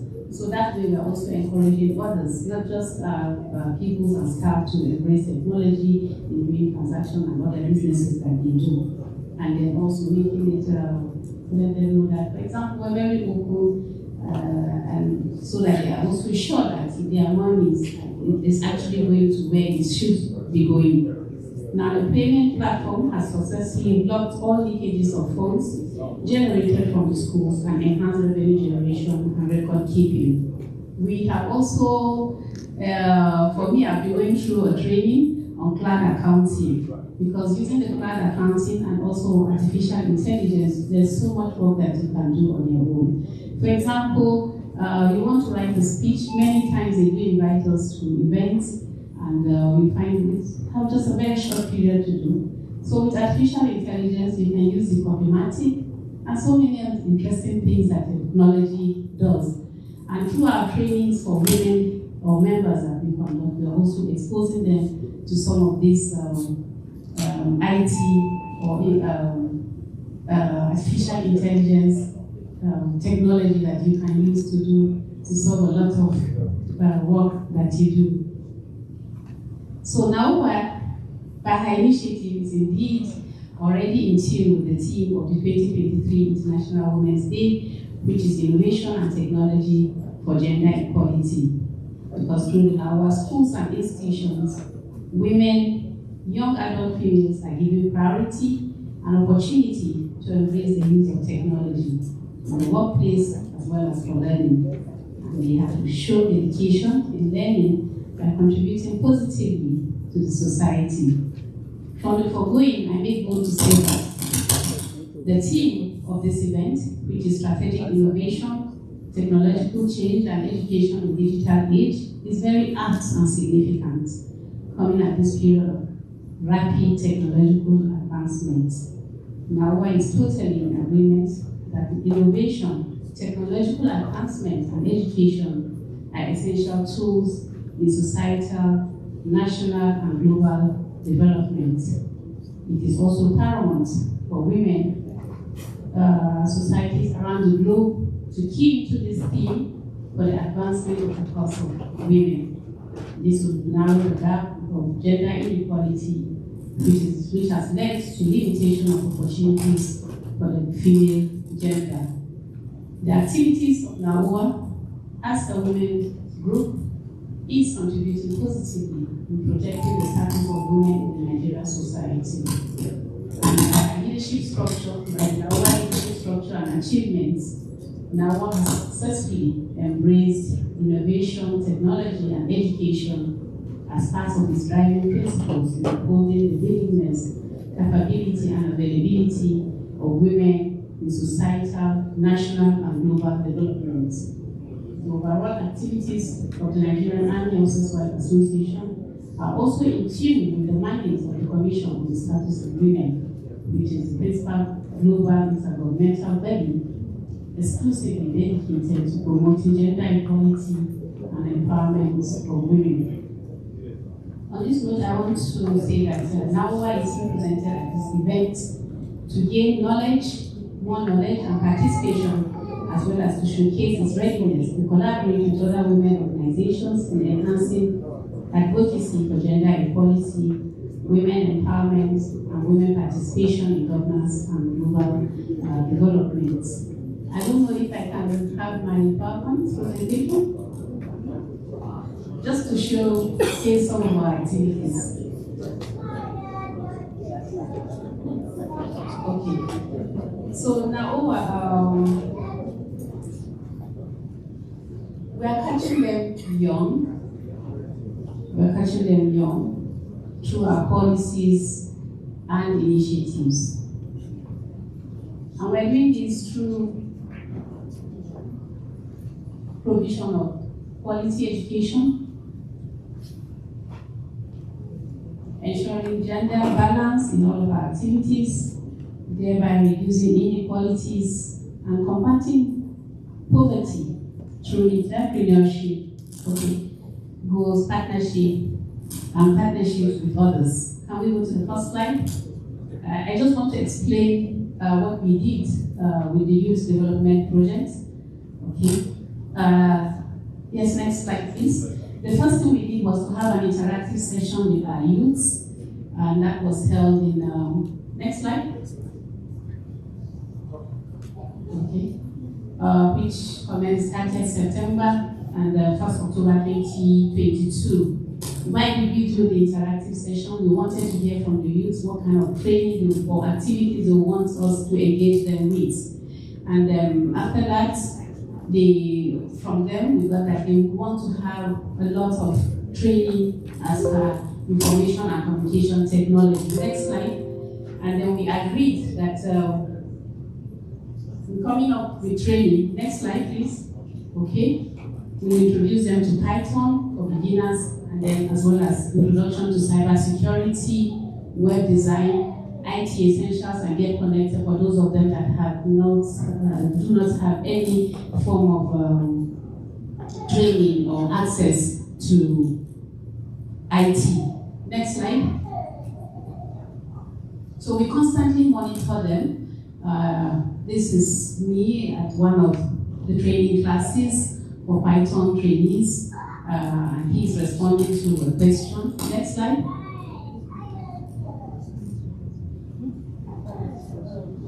Next slide, please. Okay, that is me in an interactive session with trainees on cybersecurity. Yes, next slide. This is a web design class. We go, we monitor them, we try to encourage them.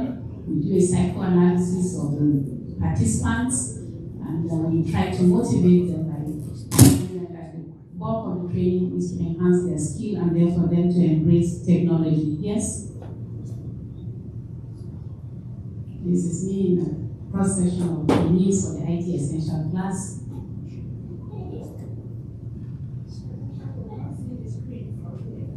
Okay, now this is me also in an interactive session with some of the people or trainees in IT Essential. This is them in my class. Yes, go on. Okay, like I said, we graduated a number of participants. We are on our third batch now. So this is the picture showcasing. This picture is showcasing them assembling a CPU during the graduation ceremony after training. Now this is a diagram demonstrating the use of an IoT home automation project smartphone controlled lighting system. That means they use their phone to be able to control the lights in the hall. Now that's the Chief of Army Staff as a special guest of honor inspecting the IoT phone that was used. This is a cross section of our graduates. And like I said, for those that have done exceptionally well, we present them with laptops to enhance their continuous learning. This is another graduate being presented with a laptop for excellence performance. And this me receiving an assembled central processing unit. And this is me with some of the participants after graduation. These are just pictures. That's my one Institute of Management and Technology. You can hold on to the last slide, please. Even the one before that one, please. Can you go back? Can you go back? Okay. Can you go back, please? I just wanted to show you that that's the president of the Defense and Police Officers' wife also in attendance at one of the graduation ceremonies, and some of our past presidents of the Nigerian Army Officers' Wife Association, as well as presidents of other associations. The president of the Naval Officers' Wife Association is there represented. The president of the Nigerian Air Force Officers' Wife Association is also there. The Chief of Army Staff is also there. And of course, Big Mommy here and Big Sister, who has given us all the encouragement. The president of the Defense and Police Officers' Wife Association is also represented in that picture. Okay, next slide. Next, please. Okay, now this is a statistical analysis of the beneficiaries of the Nawa Youth Development Project. We started on 5th October 2022. We had 117 male as participants and 115 females. We graduated them on 4th November 2022. Like I said, it's a 6 weeks program. We graduated 234, and that is because we withdrew, I think, 2 participants for unruly behavior. And now those that excelled, we had 4 male and 9 females. Hold on. The second batch of training commenced 14th November 2022. We had 107 male and 124 female. We graduated them on 27 December 2022. And then our Ds, or those that performed excellently, we had 12 male and 5 female. And the next batch that will be graduating by the time I go back to Nigeria commenced their training 17th January 2023. Graduation is pending.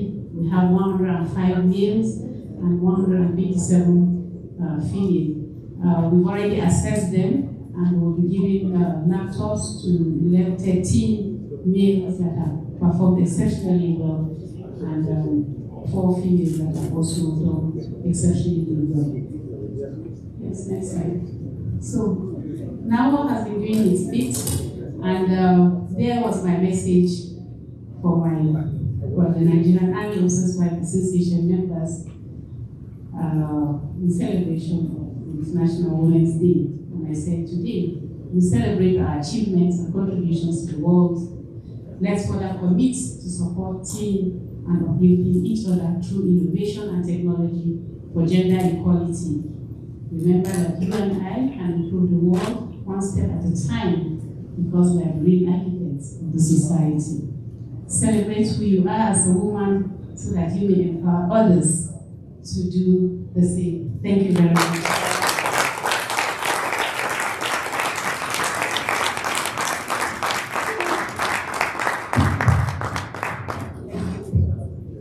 Thank you so much, Your Excellency.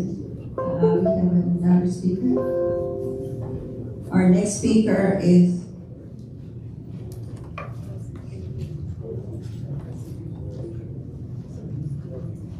Yeah, thank you. Who is hungry? Oh my God! Yes. I thought you had learned. So thank you, Hadia, for this, for sharing with us what your section has been doing for the community and service wives of servicemen. So we'll have to play a documentary for 8 minutes. Then we'll go for lunch. I thought you are not hungry today. So please, can we have the documentary, please?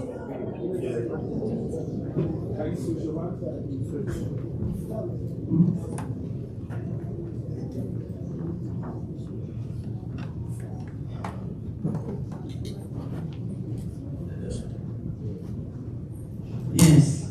So, can we dim the light, please?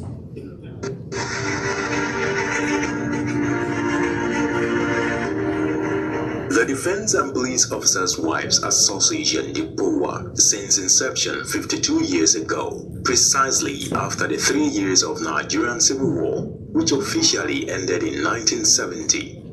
DEPOWA is an umbrella body for the Nigerian Army Officers' Wives Association, NAOWA, Naval Officers' Wives Association, NOWA, Nigerian Air Force Officers' Wives Association, NAFOWA, and the Police Officers' Wives Association, BOWA. The aim and objective of DEPOWA is to transform lives of families in the military and police barracks. Mrs. Victoria Anguli Irabo is the 14th and incumbent president of DEPOWA. Before assumption of office as president, DEPOWA, Victoria is the company secretary and director of legal service of Railway Property Management Company Limited. The DEPOWA president, Mrs. Victoria Anguli Irabo, has displayed pragmatic leadership qualities towards ensuring the association ab initio established vision of empowering the vulnerable families in the military and police barracks communities, particularly widows and orphans of fallen heroes, as well as providing succor to less privileged in the society, were sustained. She came at the time when Nigeria was faced with challenges of insecurity and increased number of widows and orphans in the barracks. Officers were not left out in the consequences of war. As a mother of families of the military and police, she took the challenge of providing succor to families of fallen heroes, as well as strategies on how the big issue of post-traumatic stress disorder should be handled in the military.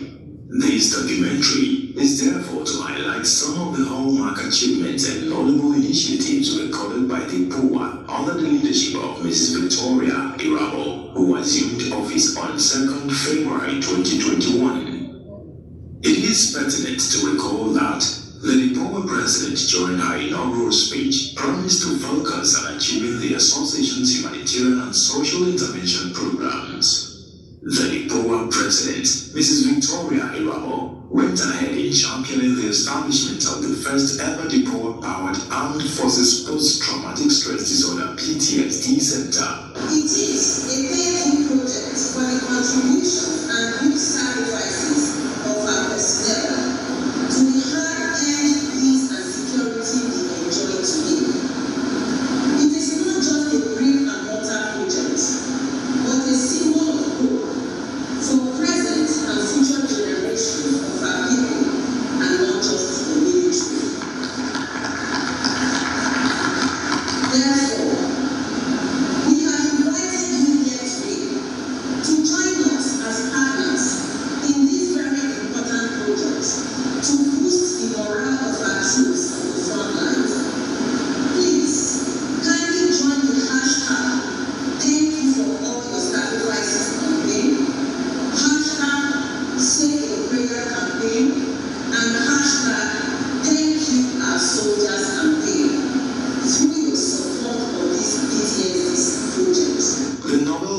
large-scale project was endorsed by the Chief of Defense Staff, General Longi Irabo, the service chiefs, and the Inspector General of Police. Highly delighted to be part of this gathering and to also be a key supporter of the project.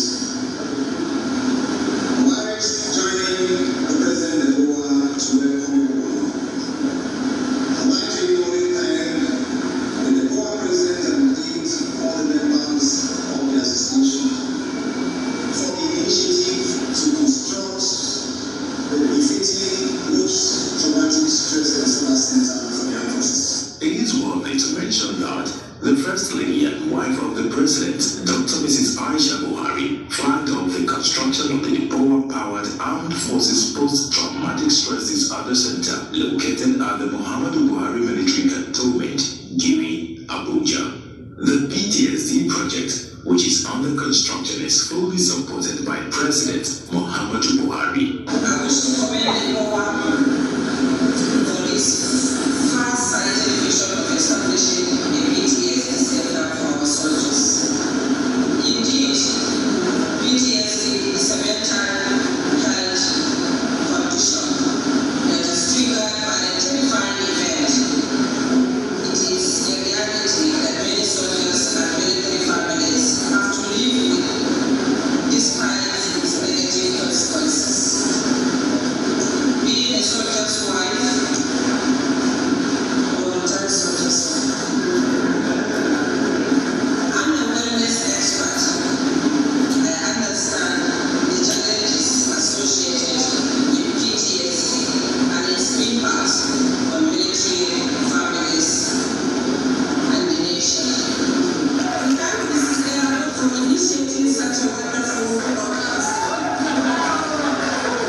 The PTSD Evaluation and Rehabilitation Center will be used to evaluate and counsel as well as support the integration of personnel with their family members at the end of tour of their duties in theaters of operations. Still in the area of medical intervention, under the leadership of Mrs. Victoria Irabo, DEPOWA partnered with National Commission for Refugees. Migrant and internally displaced persons donated through wheelchairs to soldiers wounded in action that were receiving medical attention at 44 Nigerian Army Reference Hospital in Kaduna. During the visit, the DEPOWA president also donated medical equipment and consumables to the healthcare facility. Other medical outreaches embarked upon by Mrs. Victoria Irabo include visit to wounded soldiers at the medical center in Malari Military Barracks, as well as visit to the Defense Headquarters Medical Center in Mogadishu Cantonment, Abuja. During these visits, she donated medical consumables, food items, and cash gifts to patients on admission. The DEPOWA social intervention and humanitarian programs have been upscaled under the able leadership of Mrs. Victoria Irabo. DEPOWA collaborated with the Refugee Commission on Zero Hunger project tagged Each One, Feed One. During this period, DEPOWA distributed food and non-food items to vulnerable persons of concern in the society. These include internally displaced persons in the Federal Capital Territory, Abuja, and Nasarawa State, as well as widows of fallen heroes. This is in addition to our visits to various orphanage homes.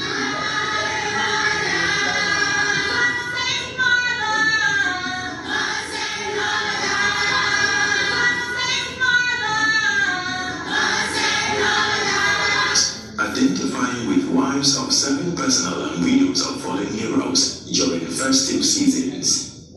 Mrs. Irabo has been able to sustain the empowerment programs of DEPOWA, which large numbers of families of military personnel, widows, women and youth within the Barracks communities and its environs have benefited from its skills acquisition and vocational training scheme. Over 126 persons have graduated from the DEPOWA Skills Acquisition Center in Asokoro, Abuja. All the landmark achievements that are visible under the leadership of Mrs. Irabo is on infrastructural development witnessed at DEPOWA Secretariat and schools within the period under review. In line with her zeal for professionalism and excellence, Mrs. Irabo's first task as President DEPOWA was the renovation and remodeling of the DEPOWA Secretariat to further focus on the ideas of DEPOWA to world-class standard. She also completed and furnished the DEPOWA Guest House, which was started by her predecessor. The facilities at the DEPOWA Daycare, Nursery, Primary and Secondary Schools for Mogadishu Cantonment at Sokoro, Abuja, were also improved upon. These include construction of additional classrooms at the daycare section and car park, as well as repair and renovation of the multipurpose hall, laboratories, and other existing structures. It is gratifying to note that the DEPOWA President, Mrs. Victoria Anguli Irabo, has been able to coordinate and unify the national presidents of NAOWA, NOWA, NAFOWA, and POWA.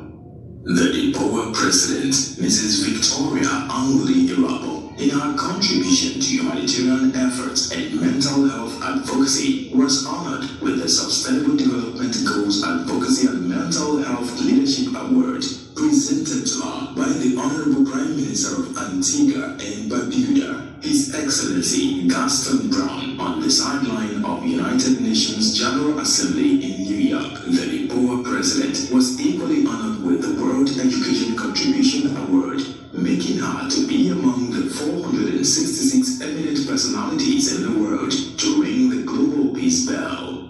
Amen.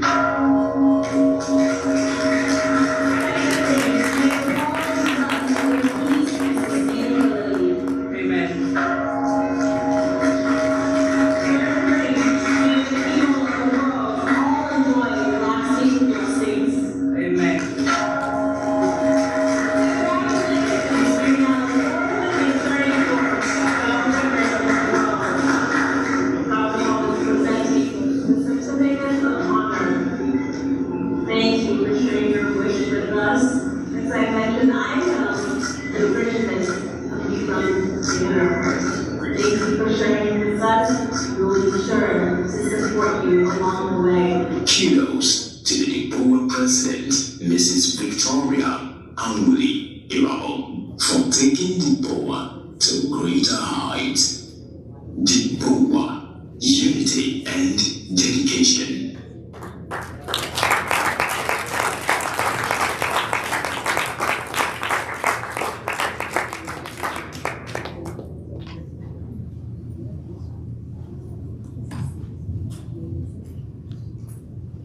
Wow!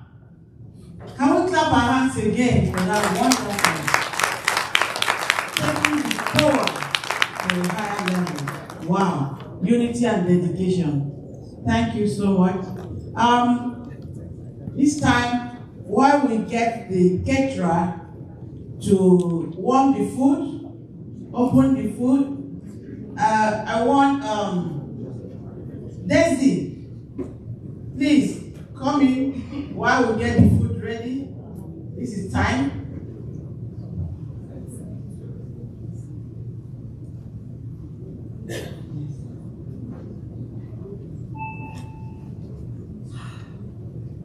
So the caterer, please, we have 3 minutes for you to tell us that the food is ready. 3 minutes. While Daisy will give us the melody while we eat our food. This is a song that Dr. Judy and I wrote in Tanzania. Arusha, Tanzania. Anyone been there? Beautiful place. And the song is called Every Woman, Every Child. This is my good friend Deb Thurlow, a fellow music teacher, an amazing composer, singer, songwriter, French horn player, friend extraordinaire, a very gifted composer. And we need the second mic, obviously. So, just so you know a little bit about, while David's getting the tracks up, this song was written on the program by Ban Ki-moon, who established a program to save the lives of 15 to 20,000 women and children in 2010, the last 5 years of his secretariat as the Secretary General. And he called it Every Woman, Every Child. Dr. Judy and I thought it was such a catchy phrase, and we had a chance to sing for six First Ladies of Africa in Los Angeles and First Ladies of Africa Health Summit.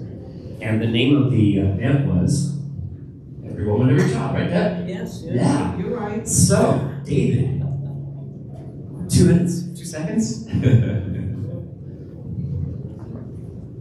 So what I'm going to do is, I'm going to introduce you to this in repeats. Deborah's going to be my gospel choir. And the line is, every woman, every child.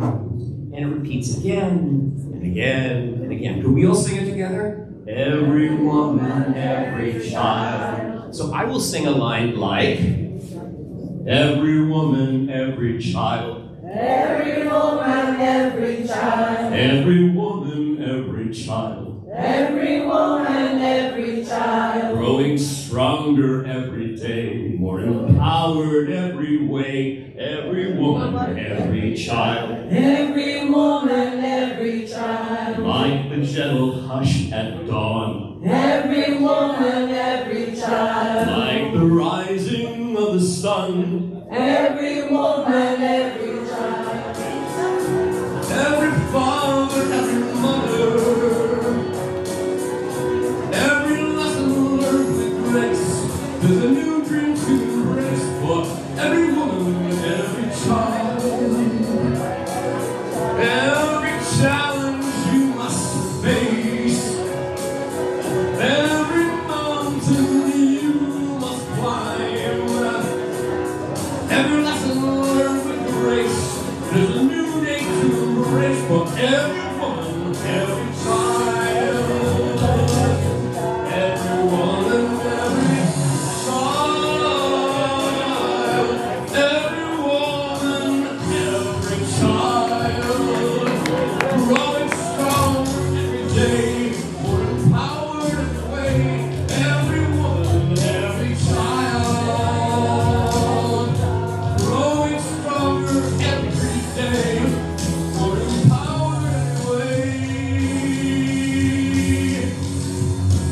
Every woman, every child. Every woman, every child.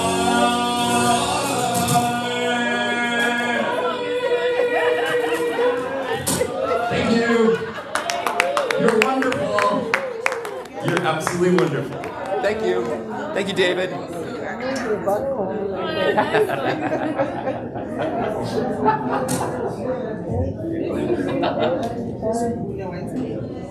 Thank you so much. Can we have a round of applause for our guests leaving right now? Wasn't it an awesome program so far?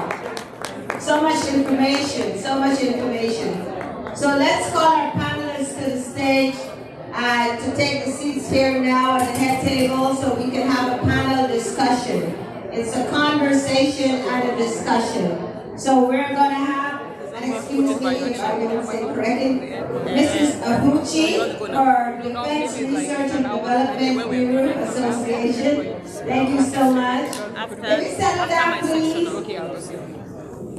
We will also have Mistress Lawa for Military Pension Board Officer Wives Association. Thank you so much. Thank you, thank you. We will also have Nigeria Armed Forces Resettlement Center Officer Wives Association, Mistress Anua. I'm sorry. I'm Caribbean. I'm close to Nigerian. I'll take a thrashing later for that pronunciation of your name. We'll also have Defense Industry Corporation of Nigeria Officer Wives Association, Mrs. Tafida, right? No, I said that wrong. Okay. oh, she's not here. Okay, so let's move to the next one. We'll have Defense Space Agency Officer Wives Association. Mrs. Mary, is she here? Come on up. Pretty dress. That's a beautiful dress. So, is there anyone else on the panel discussion that is present that I may not have called?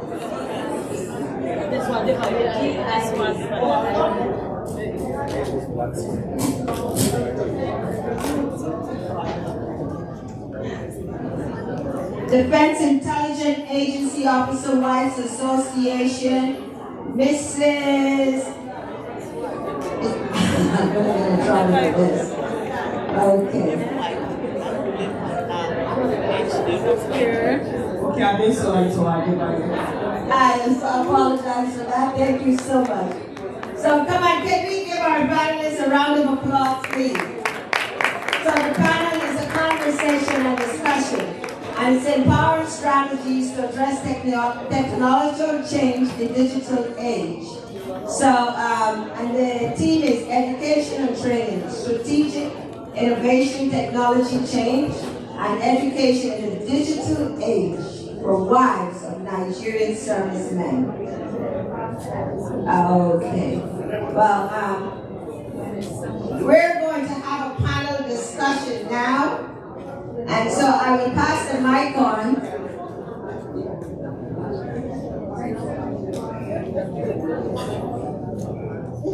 Yes.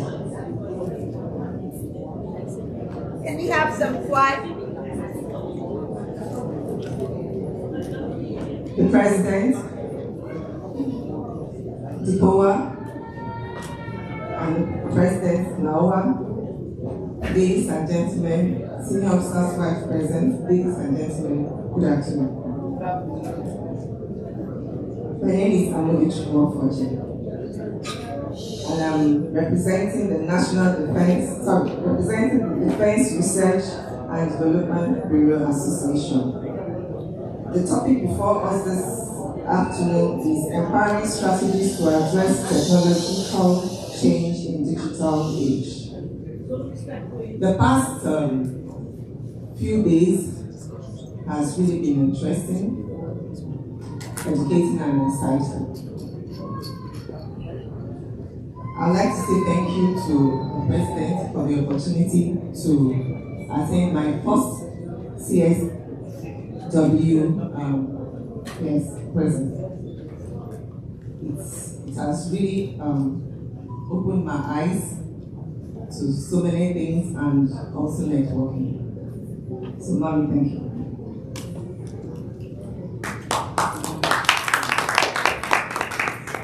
This year's CSW67 theme is very apt and cannot be overemphasized, especially when we look at it from the perspective of continuous advocacy for gender equity through the empowerment of women and girl child in digital education.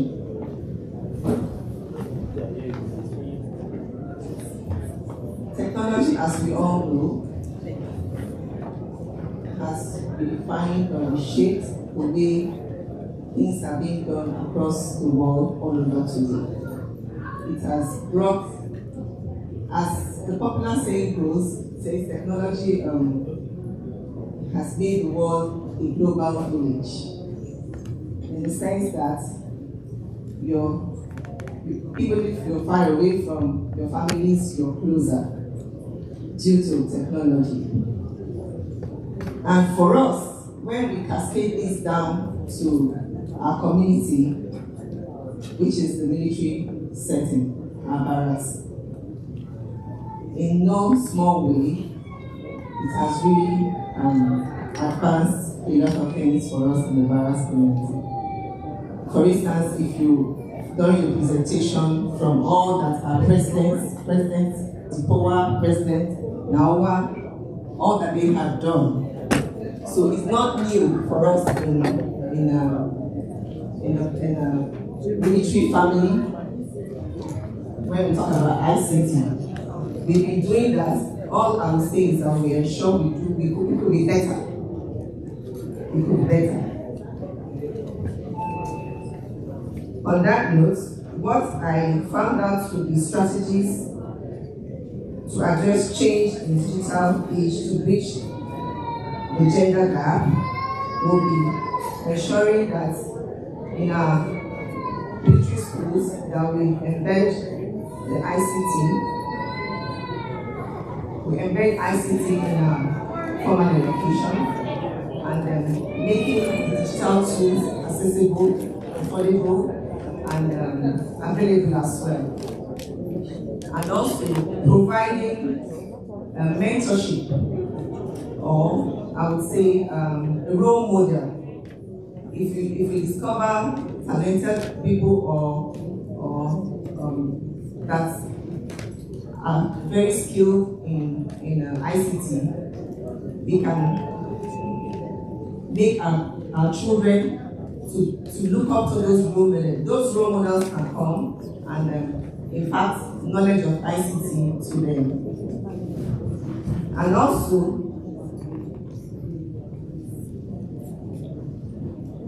investment in digital skills as well, by early engagement of our children, the young child, and even our women. From our mommy's presentation, we discovered they've already started empowering the women through ICT knowledge. They can expand their businesses. They have new ways of branding their businesses. So they are even having, so for that, I would say they are having financial literacy, already with the advent of ICT being exposed to them.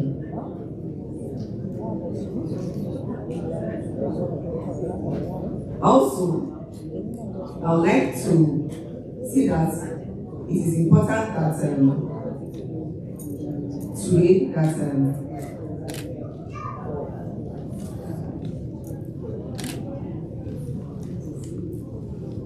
it is important that we also introduce or make use of the digital platform, the online platform. Yes, it's very important. I would say for me, it's very important. If I wasn't exposed to the ICT knowledge, I wouldn't be here today, and I wouldn't even be able to do some work online. So in as much as I'm here, I'm contributing my quota to my organization, being able to do my work freely because of the knowledge of ICT.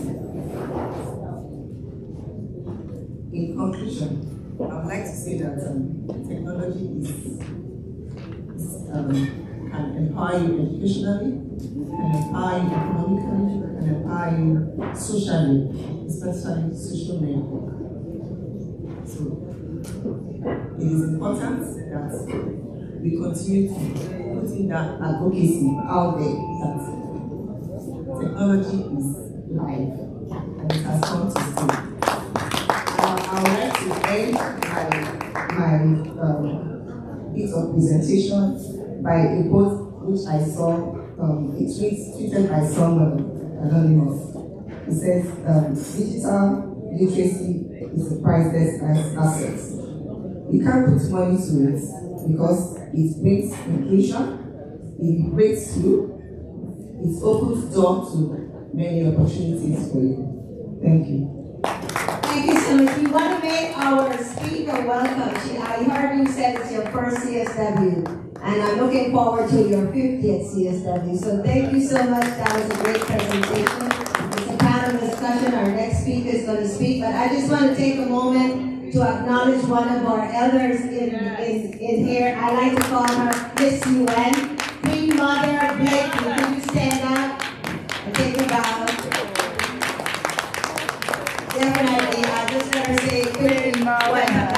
Just say hello real quick. 1 minute. Queen Mother, for 1 minute to say hello. I know, I'm ready to go to bed.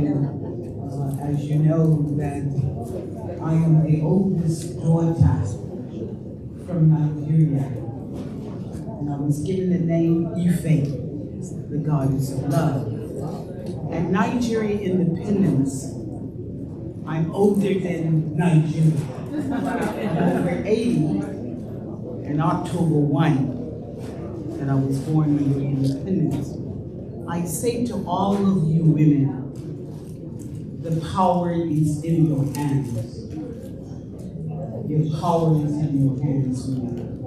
And with the power being in your hand, usher in quality education. you're correct, quality education, and usher in your daughters, your sons, must be a part of nurturing them for the sustainable development goals of the United Nations. And Queen Mother gonna leave it right there. Long live Nigeria, and I've been at the UN for 54 years as a humanitarian, and over 80 plus years that Creator has given Queen Mother.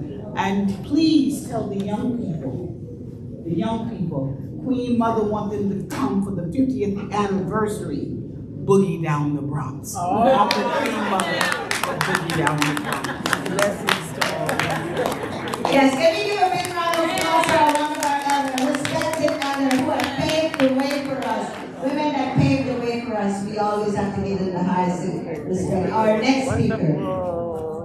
Good afternoon, the DEPOWA President, Mrs. Kamini Victoria Ilabo. Good afternoon, Mommy, Mrs. Salamat Yaya. Good afternoon, senior officers present, ladies and gentlemen. The topic before me this afternoon is empowering strategies to address technological change in this age. I first of all want to explain the topic as an educationist. Empowering. What does it mean to empower someone? To give, like there's a proverb that says, teach a child how to fish. You teach a child how to fish, not to give the child the fish. It means a lot in our tribes, in our culture.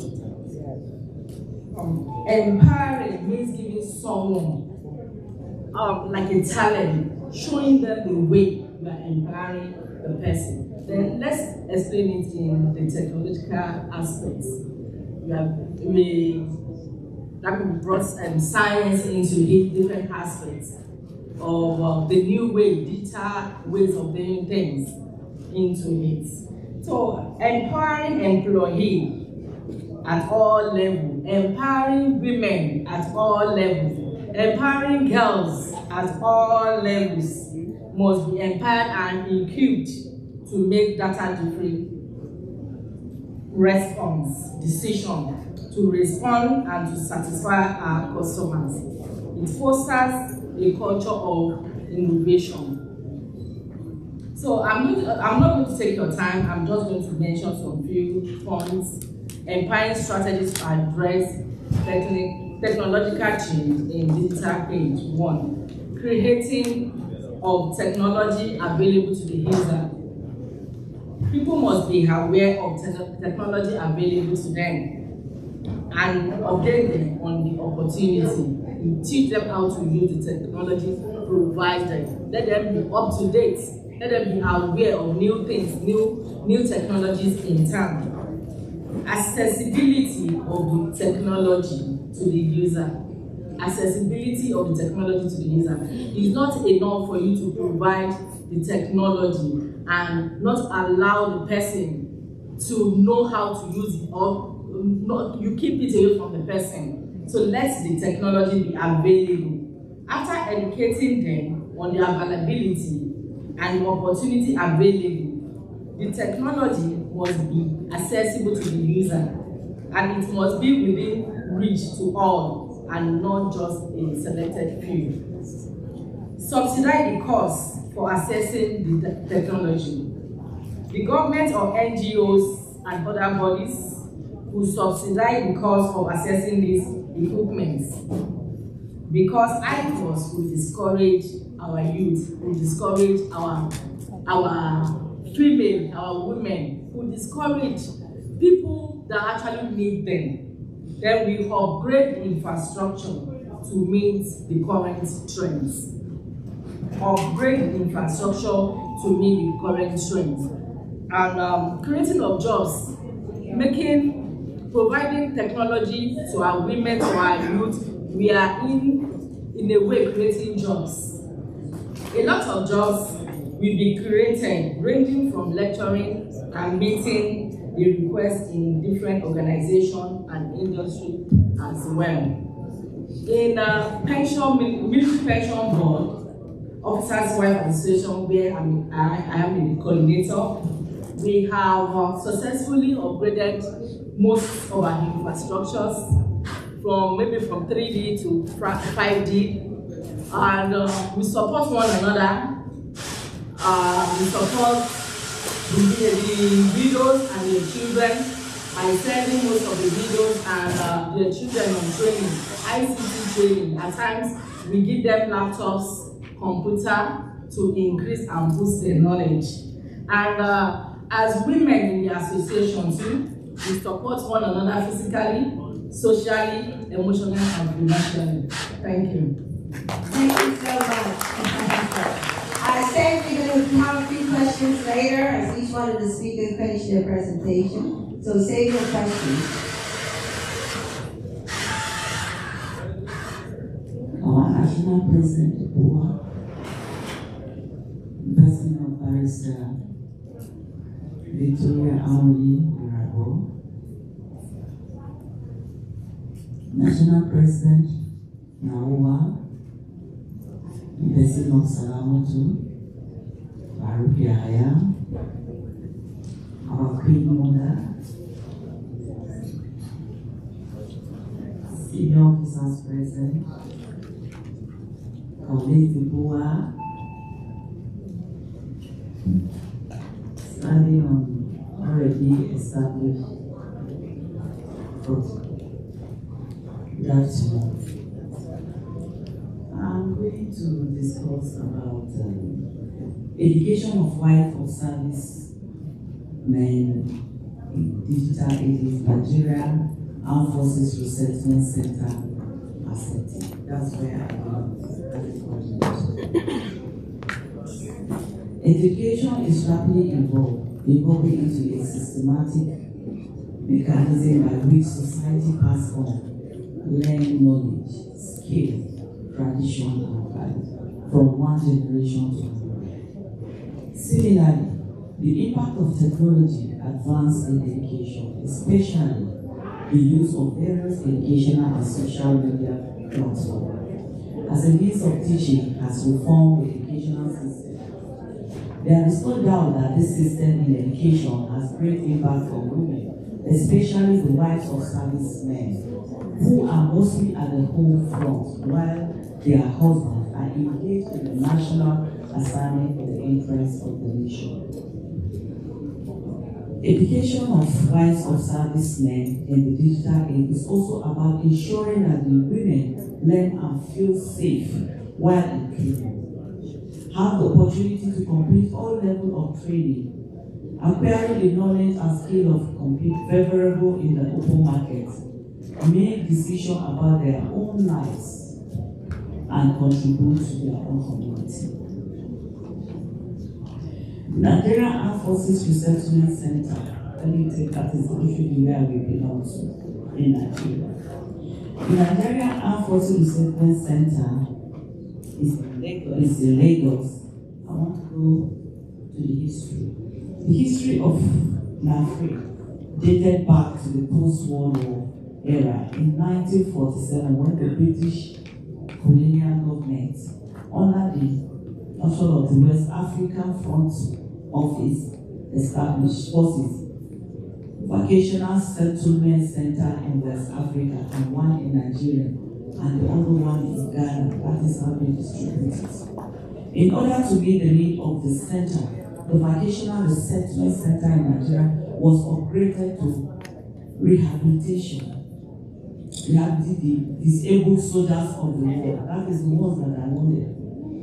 Hence, the center became more of an army established and was then known as Nigerian Army Rehabilitation Center. In the early 1980s, it became necessary to review the mandates to the center when virtually all the wounded soldiers have been rehabilitated according to with the introduction of the concept of defense headquarters in the Nigerian Armed Forces. The center was redesigned as Nigerian Armed Forces Resettlement Center. The center has come a long way from a pure rehabilitation center for wounded soldiers to a resettlement center with equipped vocational trade and skill acquisition facilities. The center is well known as a center excellent for vocational education and entrepreneurship training. Now, it is important to state that today the center has expanded its scope beyond providing vocational training to job retired personnel. The center now, in conjunction with some partners, now provide training to senior and middle level officers. It's also important to mention that the center now conducts entrepreneurship training to members of civil populace as part of its corporate social responsibility. That is the center webinar. Now the training. They have a lot of departments in their training school. They have a lot of workshops in which the one more important, I feel more important is the IT department. He established the business under supervision and adequate preparation for gainful employment, fiscal, and I have all this. Then that same center now provide us, the wives, we now gain from that center. Instead of training only the soldiers now the wives, now we are given opportunity to be trained in that same center. And mostly we put the widows, the orphans. Like my center is a resettlement center. They will tell you it's for pensioners, people going on retirement, people that don't have hope, people that don't know what to do, like wives that don't know anything about technology. In that sentence, they train their children so that they will not go empty-handed. And we have a lot of them that we train in that aspect of the IT ways. So, in conclusion, the Nigerian Armed Forces Resettlement Center staff as rehabilitation center and metropolitan into the Central Center. The effort of Nigerian Armed Forces Resettlement Center Officers' Wife Association to train wives, orphan, widow, and indigent personnel in the center and its environment is highly remarkable. The center collaboration with Officers' Wife Association and the direct support of 58 bedroom accommodation for widows as well as restructuring information technological wings. So they now build more classes for the technological wings. Therefore, the center is contributing positively in the empowering of wives of serving officers and retired in the center. Thank you. Thank you so much. And it's so important what I just heard because, nowadays everything is technology and some of us don't have an email. Some of us don't know how to log on. So thank you so very much. Our next speaker. The President's Defense and Police Officers Association, I most respectfully apply that and be allowed to live on the very well established protocol. The topic for discussion today is quite timely, considering the fact that education is the only key to advancing all of this innovation that we are discussing today. Now, there is a wide saying that when you educate a man, you just train an individual. But when you educate a woman, the whole nation sees the light of the day. So education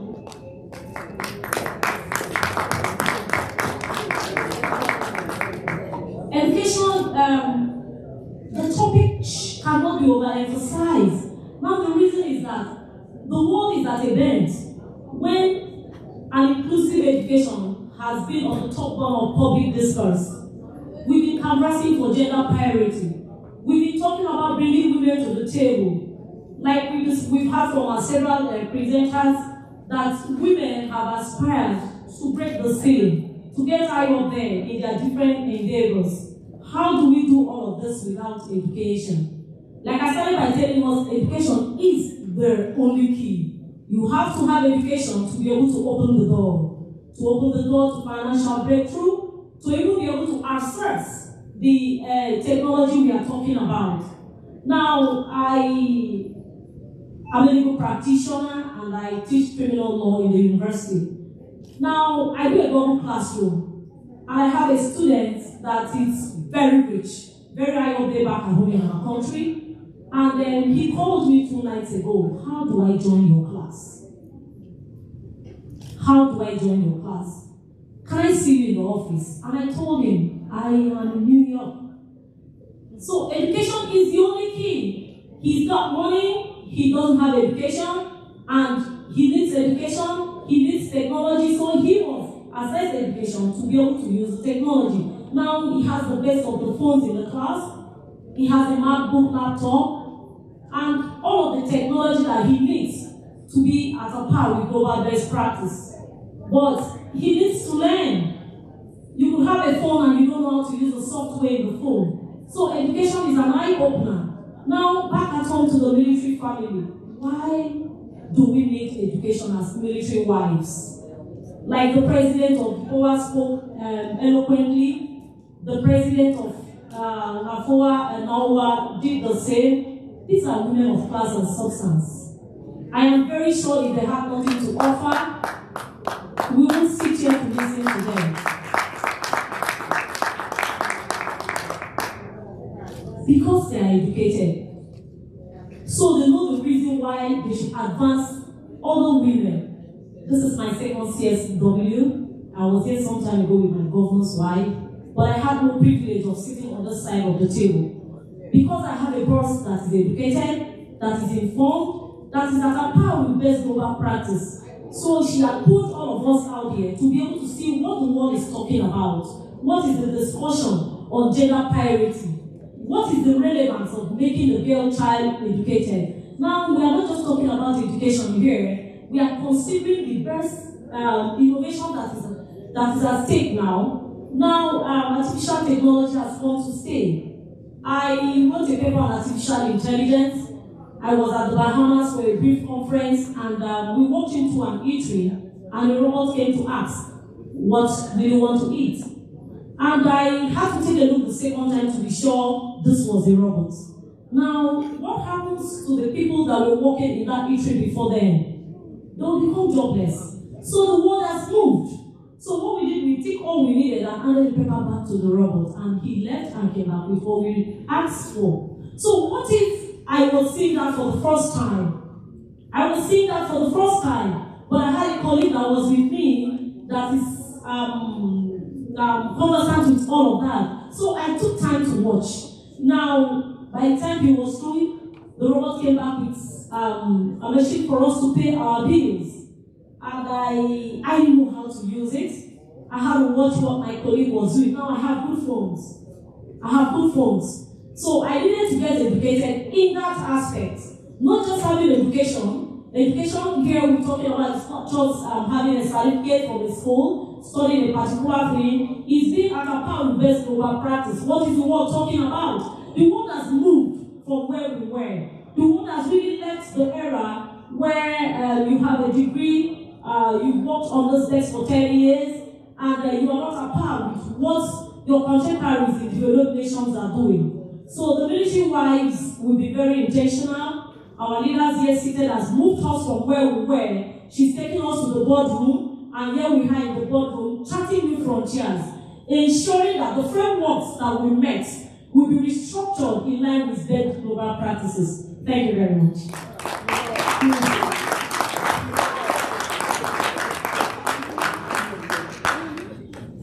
The National President DEPOWA, Barrister Mrs. Vicky Awolowabo, National President of NAWA, our Queen Mother, Mrs. Salamatu Ilayes, please permit me to continue on already established protocol.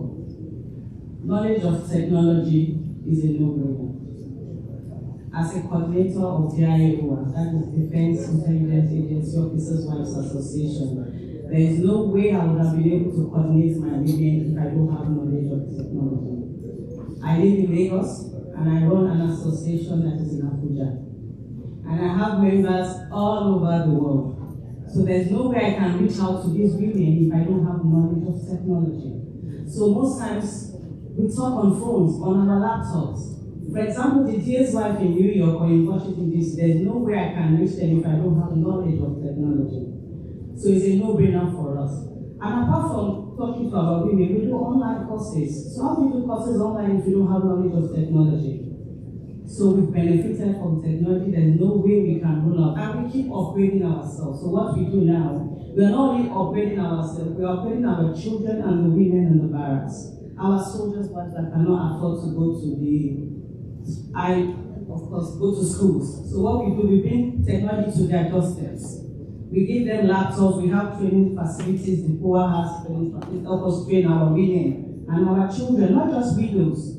We have officers' wives, we have soldiers' wives that are being trained in DEPOWA now. Almost all the forces have training centers for our children and our wives, and most of us are benefited immensely from these ICT centers. And they are affordable. Most of them don't even pay. They are even giving stipend by the national president of DEPOWA to go back home. So we transfer them to come learn, transfer them back home, and even give them incentive. Most of them are getting laptops after the training. So technology has helped our associations, has helped me as an individual, as a wife of a military officer, helped our women, and helped our children in so many ways.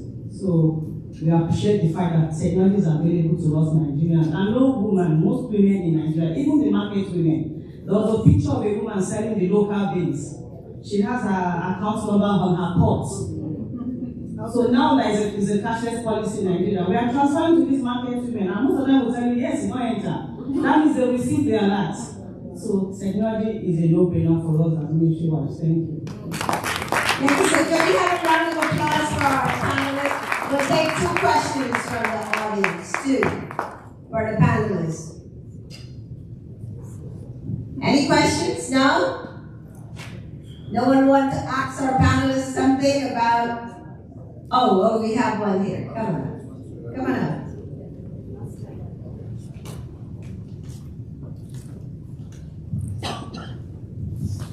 Thank you. Good evening, all. Let me start on the existing and established protocol. The wonderful ladies have spoken well. Your presentations are wonderful.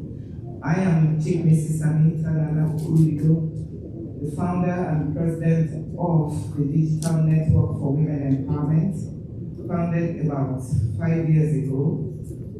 So when this CSW67 came up with this digital thing, I was very excited. But the challenge with all the achievements we have actually proclaimed today, for me in Nigeria, is the accessibility to the information technology and the devices. We do not have electricity or constant supply of electricity. Even if you have what it takes, all the money to give 774 local governments of Nigeria all the digital devices and equipment, how do you write these devices? Because they need electricity. Then you need the internet. Do we have powerful gig of internet in the rural communities? So yes, my question, that's the question, do we have it? And how, we know we do not have electricity, we do not have the internet. How do we now work towards having these, I would say, the chain to make it happen? That's the question. Thank you. I just want to keep it simple. This is not the government of Nigeria, even though we're in Nigeria House. so okay, one of our panelists got this one. As you rightly say, we are not the government, we cannot do anything. But we can do something. We have the sunset, the sun. That is where we have the inverters. is just for us to provide inverters to all the villages. This one is not, you don't pay. It's given to us by God. With that, we can do. So let me just add to what she has said. Nigeria is a developing country. We are a work in progress, and we are just charting the way forward on how to get to this place.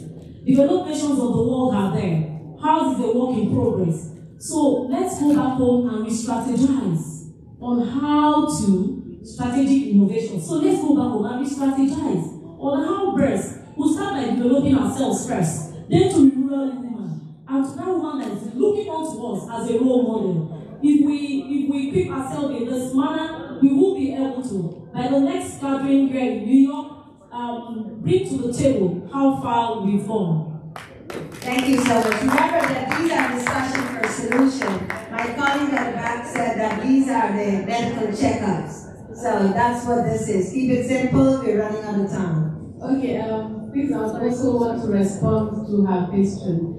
And I want to say that the federal government of Nigeria is also tackling that problem through its industrial training fund, as well as the Small and Medium Scale Enterprise Development Agency of Nigeria. In all of this institution, the government is training youth, young Nigerians with on skills of renewable energy as well as solar technology.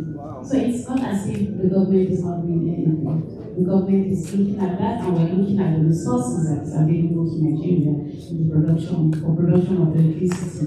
Thank you. And currently, NAWA is in fact in partnership with the Industrial Training Fund. We are training some of our barrack youths on solar power production. Yeah, good evening everyone, good afternoon. My name is Nkiru Mukoro, came from Nigeria, I'm a gender activist. Queen Mother, good evening, thank you for being here, love of Nigeria. Congratulations to the president of DEPOWA. I knew when you took office, and I know where you brought DEPOWA to coordinating all the other organs in the defense. I also want to commend the fact that yes, we saw in 2001 the launching of the defense policy, gender policy, Nigerian defense gender policy. But I'm curious to know, I know you all are wives of the officers, but the gender divide and the gender gap in Nigeria is wide. Wide in such a way that we just came out from an election that depreciated the number of women in parliament from about 60% to about 2%. I'm curious, as I sat down there listening to all the exploits you have done in the last 3.5 years in being in position, I kept asking myself, what role can this group of intelligent, smart women find a role in bridging the gender divide gap? Because I think Nigeria is worst in Africa compared to Rwanda that is first in the world. Would you all have a space or a voice to begin to think on the strategies to close the gender gap? That's number one. And then number two is also that where did we all get it wrong? I asked the question in one of my voices. Yeah, the question is, did the Nigerian woman do, and is there a conspiracy against the Nigerian woman that there are no places for them on the policy table?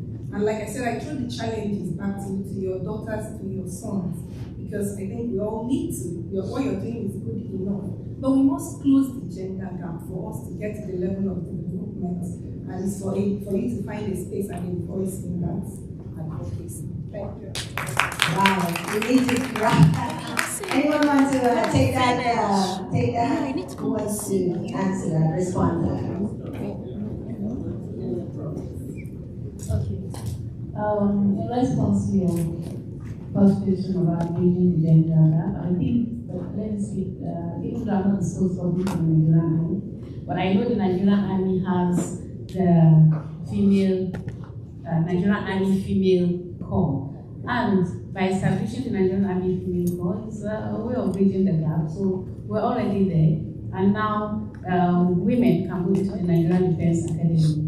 Like before, I think that was introduced some 2-3 years back. So we have women joining the Nigerian as regular combatants, joining the Nigerian Defense Academy as regular combatants, and also the establishment of gender desks in the Nigerian Army headquarters, as well as Nigerian Army Female Corps.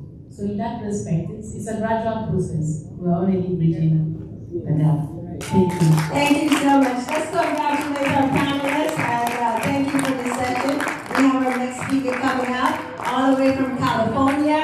I'd like to call up Miss Ruby Gillian right to the stage.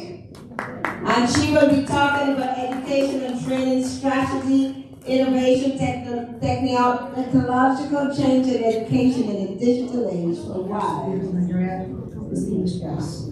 Thank you for inviting me in your house. This is your house. I thank you with all the bottom of my heart. I'm a technologist out of Los Angeles, California. I've been doing technology for a long time. I'm also a social worker, part of the National Association of Social Work. And I'm also a first responder. Go to fatalities and women that were due to domestic violence. I've been assigned with 6,000 kids, and I've literally held the guns of children as they were dying because of violence. So understand that framework of violence in the first responder's perspective. And so in that work, I have access to technologies. 50% of them don't work. So that's narrative where I'm coming from. Using technologies that don't work when people are in crisis. Right? Technology as a tool is benign. It is not harmful or abnormal. However, when technology is created and driven to support self-serving entities that weaponize data, this benign entity becomes cancerous, where it reaches out and exploits the weak, disenfranchised, and vulnerable populations. And in technology spaces, I listen to thought leaders regarding use of technology. I heard the what and the how, which brought lots of scientific locations, calculations, figures, and profit margins. But there is less discussion about the why as a foundational process. Current technology trends as a core. And by doing so, you're missing the essence of the human experience in the technological space, right? So you think about numbers, you want to maximize profits. Well, you're doing off of what?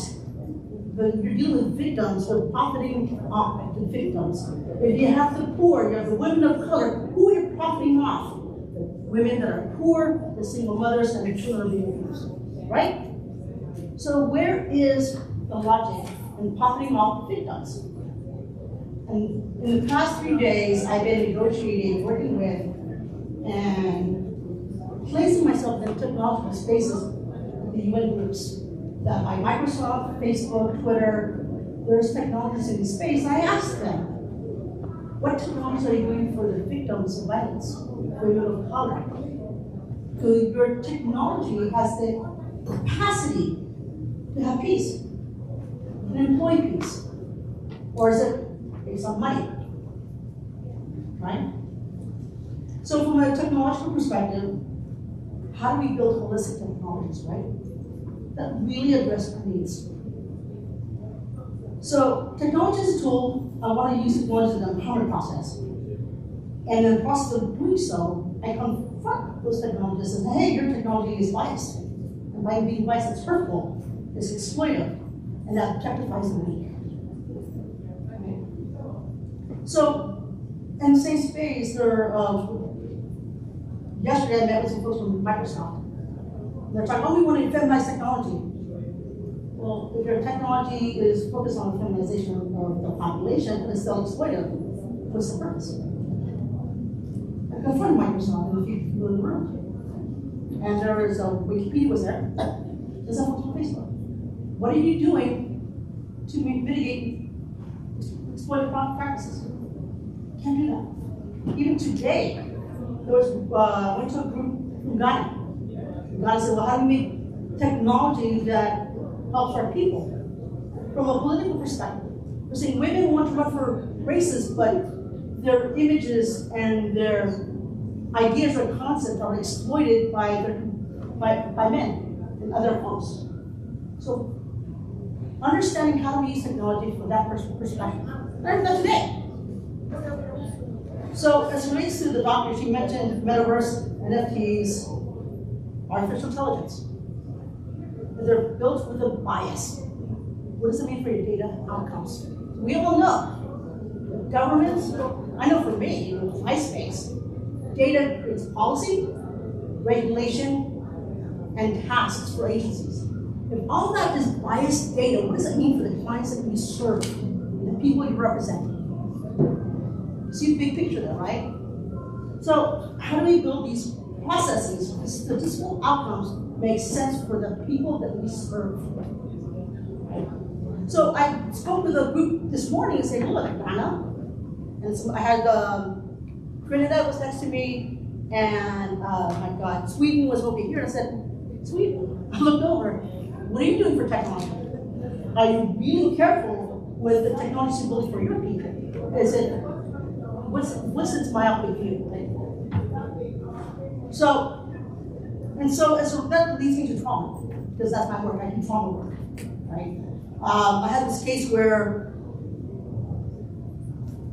911 call goes out, Los Angeles PD rolls out, father is killing his wife with a steak knife. Kids run in, try to save their mother. Mother dies, father gets arrested. Now I have the kids raped and their mother's fled in my heart. And I'm trying to figure out what kind of trauma services am I going to give these kids? And all I had was a piece of paper. That's not gonna work. If I have a piece of paper with trauma, there's services online, but will it get me the right trauma for the age of the child and the way they would understand it? Because if I don't help these kids through this trauma, I guarantee they're going to grow up to be broken adults. Right? So I understand the whole mechanism. I mean, I've been a social worker since 1995, but I also have a degree in computer information systems. I've hacked for Facebook, I hacked for Google, I got invited to the White House with President Obama as a hacker. So I'm very good with building technology. Matter of fact, tomorrow I'm flying to UCLA to meet with some thought leaders from Harvard and MIT. We're all meeting at UCLA, and I'm going to be there. So that leads me into the information I heard today. Phase 1, 2, and 3. Victims of conflict. Phase 2, transformation through digital communities. Encouraging communities, exchange knowledge, strengthening sisterhood. Phase number 3, innovation of the wellness center of health, right? Trauma exposure, PTSD. Regardless of what the PTSD I see in California, PTSD is universal. Sadness is universal. Depression is universal. It doesn't matter, depression doesn't care what color of skin, it doesn't care how old you are. Depression is depression. It's not addressed if you have mental health issues. And there will be a long-term mental health crisis at your house. I know that. So what my team has done from a technology perspective, we also know that in the health model for mental health, you can use peer-to-peer relationships because they understand each other. You have someone that's a survival, a mentor that has a life experience in trauma will help those engaged in trauma work. So my colleagues and I, we went, took us over a year, we looked at every single trauma program from peer-to-peer across the United States, and we created this book. It's 300 pages, and this trauma work from peer-to-peer relationship. Then we use technology to match mentor to mentor, victim to sponsor. And we launched it out of the state of Florida. We got the full license from the entire state of Florida. And then my colleague over here, I'm physically going to give it to her at no cost. We're going to run in New York. And the mobile app does real-time data, statistical analysis, and will allow you to look at the data to determine how you need to mitigate your program. Because not all programs in terms of population are the same.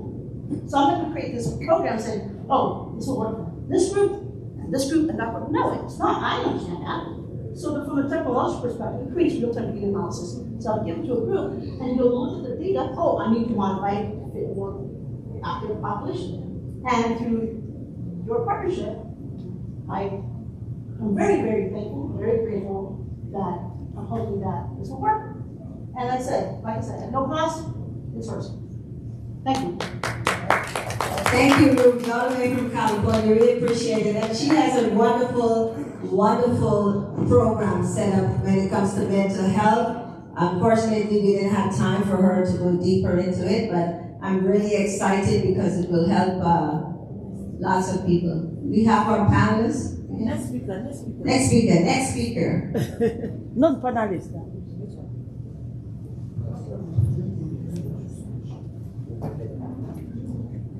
Well, we are running late and we are running fast. Thank you, Ruby. I hope you are not flying. Thank you. Yes. So we've done well, and very soon we'll end the event, and we will start on time. So please, I want to call the next speaker. Strategies to advance technological change among women on skills and entrepreneurial economic growth for Nigerian women. Priscilla Jua, retired management staff, Chevron Nigeria Limited.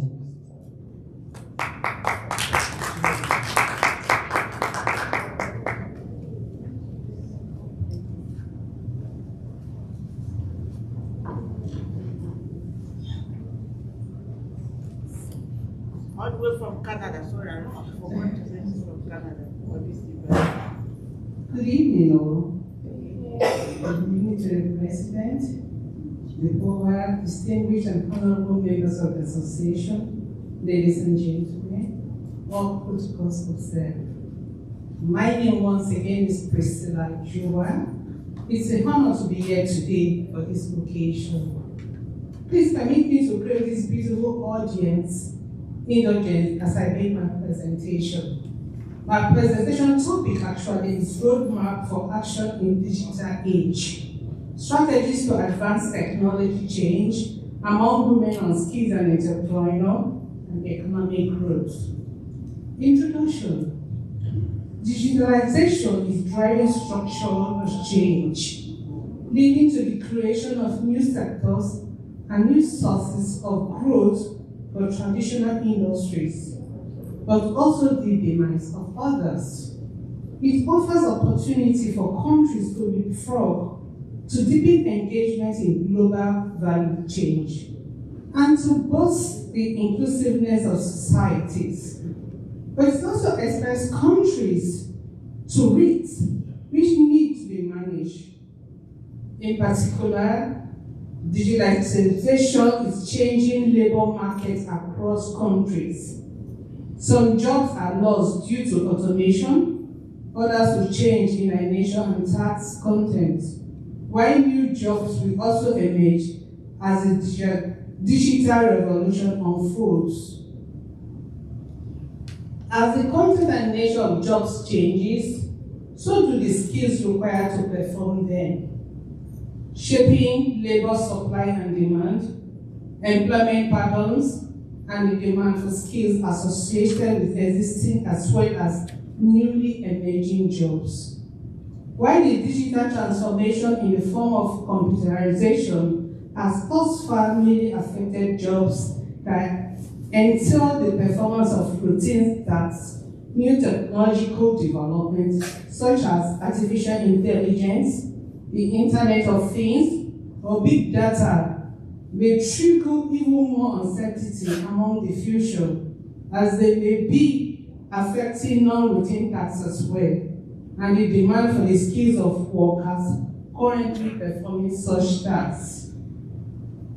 Digitalization and the rise of artificial intelligence has transformed the way we live, particularly the nature of work we knew it, both professionally and domestically. The digital revolution has not only created more jobs, but has upscaled living conditions for humans in a way precedented. While this technological background breakthrough ought to be celebrated, the current gender inequality poses a threat to women's ability to fully leverage these opportunities, consequently widening the inequality gap. Despite over 30 decades of effort to close the gender digital gap, evidence supports that more effort needs to be made to enable women to have access and to adapt to technology. Considering the above, it becomes a matter of urgency to support women to adapt to this fast-changing world, so that rather than becoming victims, they may be able to take advantage of the opportunities created by technology to improve their lives. To this end, a coordinated and innovative approach is required if any reasonable progress is to be made. This presentation, therefore, will examine the technological opportunities available to women across different aspects of their lives, and will exploit strategies to support them to seamlessly adopt and access the technological service and products. First, technology presents the world with a unique opportunity to close the current economic gender gap. A study by McKinsey projected that technology might help women experience a 20% increase in job growth from current level by 2030. That is about 171 million jobs, with 58% of this coming from the healthcare and social assistance sector, manufacturing sector, retail and wholesale trade sectors. While there is this concern of job loss due to automation, increased economic activities will definitely require more human workforce with the right digital skill. To close the paucity of the tech-oriented workforce among women, robust digital skill upscaling program must be embraced. Government, NGO, civil organization, and other stakeholders must be willing to improve investment in programs and initiatives to increase digital literacy and access to technologies and technological services for women. In addition, the economic benefit of technology for women goes beyond professional jobs. With a large proportion of women engaged in business and other entrepreneurial activities, it becomes necessary to support them in adapting technologies and digital skills that can help them scale up their economic activities. In other words, economic empowerment now must also incorporate training women with digital skills that can add value to their businesses to stay relevant in today's dynamic work markets. Here are some of the various ways women's lives are being transformed, and technology is assisting in driving these changes. In health, as we always discuss, we cannot discuss wealth without women's health. Technology and artificial intelligence for improving women's health have advanced dramatically. For example, the female-led technology femtech industry is developing cutting-edge solutions to help transform women's health and give them more decision-making power, common health concerns, and that technology has assisted in improving outcomes for women includes cancer, menopause, and others. I cannot stress more on this because of time limits, but I also want to talk about business. Gender equality cannot be achieved without financial independence, and the digital economy is assisting in making this dream a reality.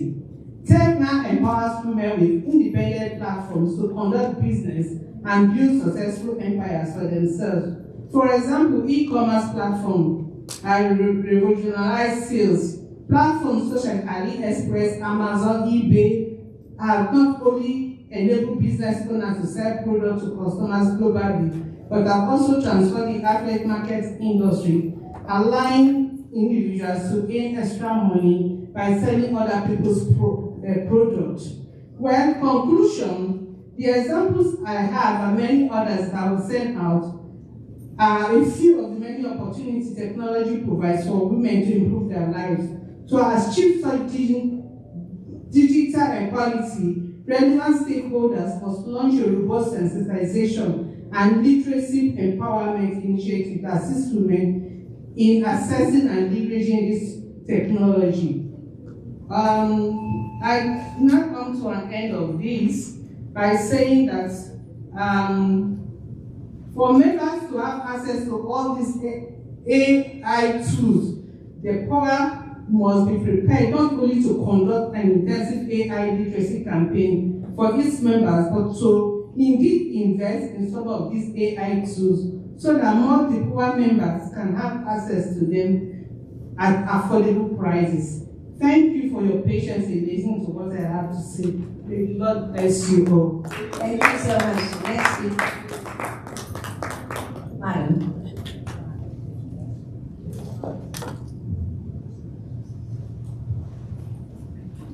Thank you, Madam Priscilla. You really set the roadmap. That's mine, it's mine. You really set the roadmap. And thank you for the intervention and guide for DEPOWA on this issue. Yes, we still have 2 drives, 2 stops. Strategies to advance technological change among women on skills and entrepreneur and economic growth for wives of Nigerian Service Men. We call on Mrs. Eno Obon Amelia Edet, who is the management and expert, strategy expert, international development and consulting.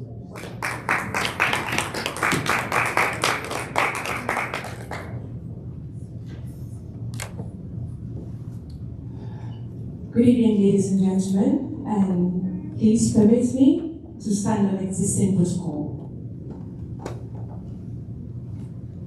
A lot has been said today about the issue of technological change and strategy. So what I'm going to do, it's been a long day, I'm going to skip the areas that have been spoken about and just go to where the meat of the matter is, so that at least we can get a bit more practical on what we need to do. Please can you just skip the first few slides for me?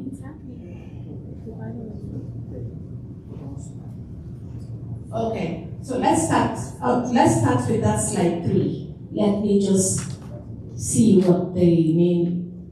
Okay, so we've talked about innovation and technological change, and I like what Dr. Judy said when she says, just do something new, create new initiatives, improve on existing initiatives, existing ideas, processes. And I like to look at what the OECD 2018 says. It says the introduction of a new or improved process or product or new way of doing things significantly different from what has been in existence. And I think that's all the story we are talking about.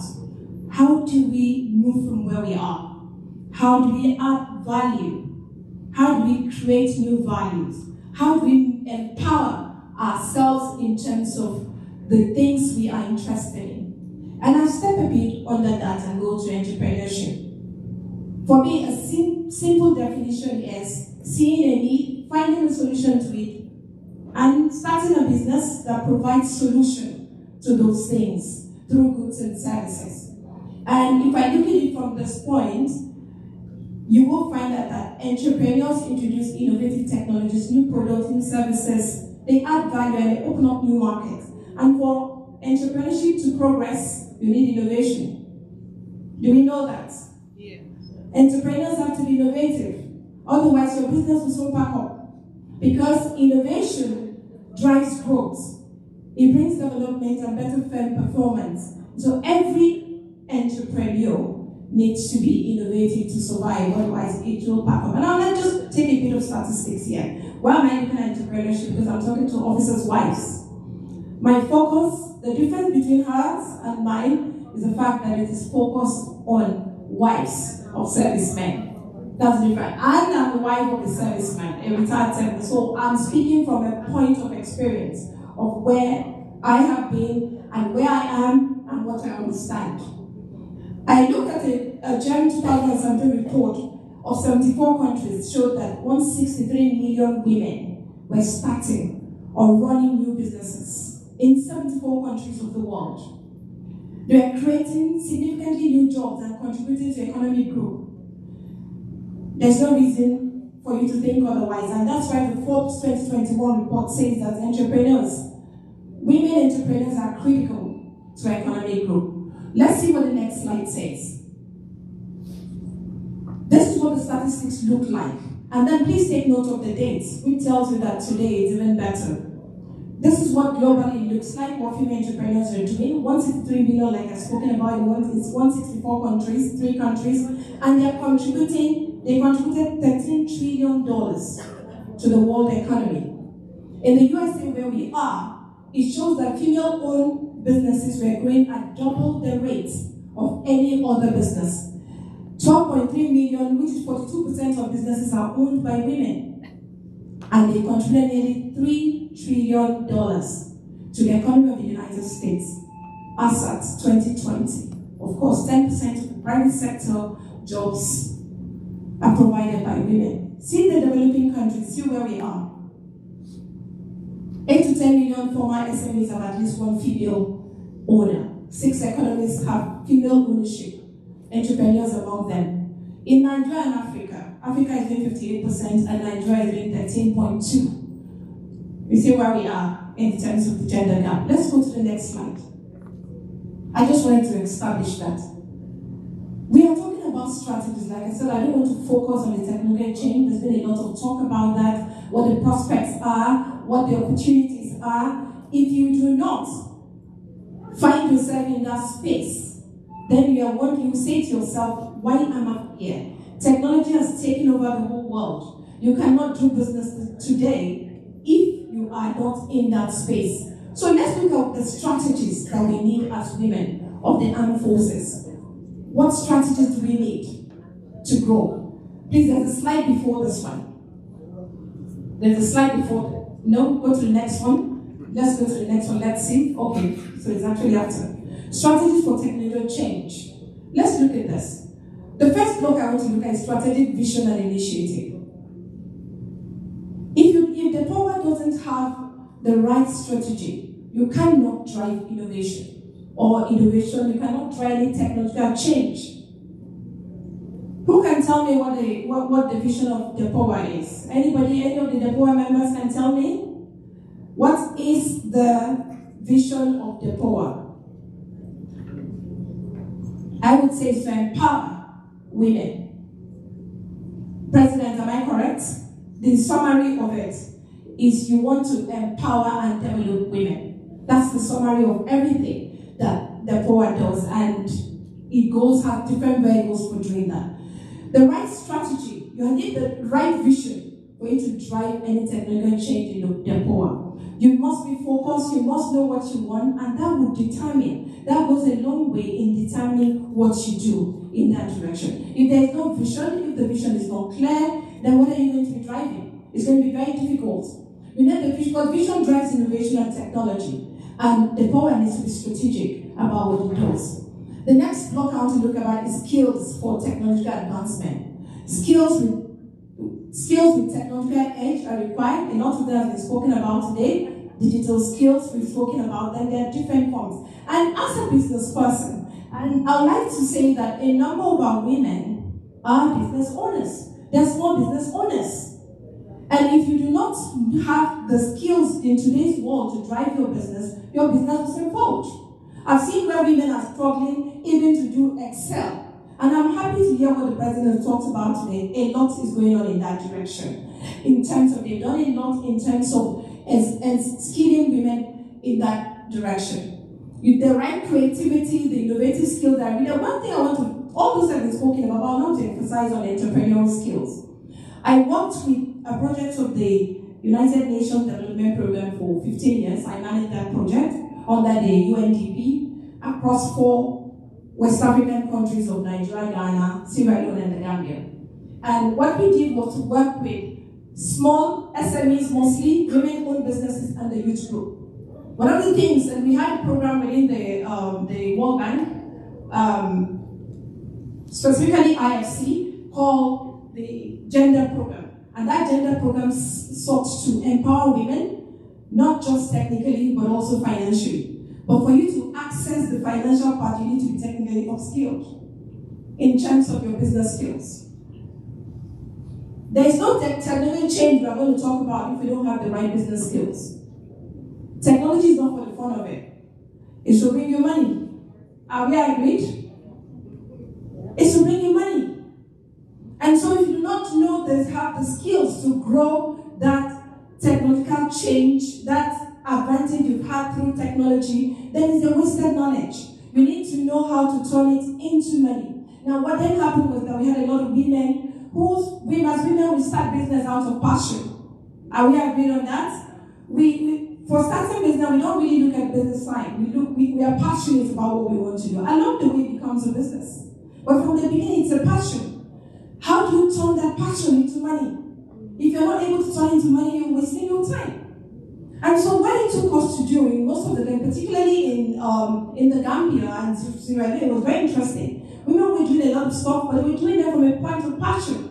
And then we realized that the basic business skills required for them to move forward, they didn't have. And so a woman will start a business, even if it's a small business, she's using her bicycle, she's using maybe her car, she's using her children, and she doesn't see that as a cost at all, because she's using her family members to do it. And all that. So all we needed to do was to show them the basic skills, financial skills required for them to be able to, for what was expected of them, and everything changed. And what the African Development Bank did, because the funding came through the African Development Bank and the IFC, was to first of all get you skilled financially, business skills, and then you can then go and access finance, because you need to know why you are running a business, you need to know the cash, how to maintain a basic cash flow, you needed to know how to prepare a basic financial report, and have the right business plan in place. So that's something I say the DEPOWA should focus on. And also for individual members, get our members to have the right business skills. I'll talk about the issue of structures and processes. You need management structures and governance structures in our businesses. As we teach ourselves the skills, we also need to know that we need to run businesses effectively. You cannot access finance or access investors or access any without having the right structures and processes in place. That is something that we should insist on. And if you're going to drive technological change, you need to have that in place.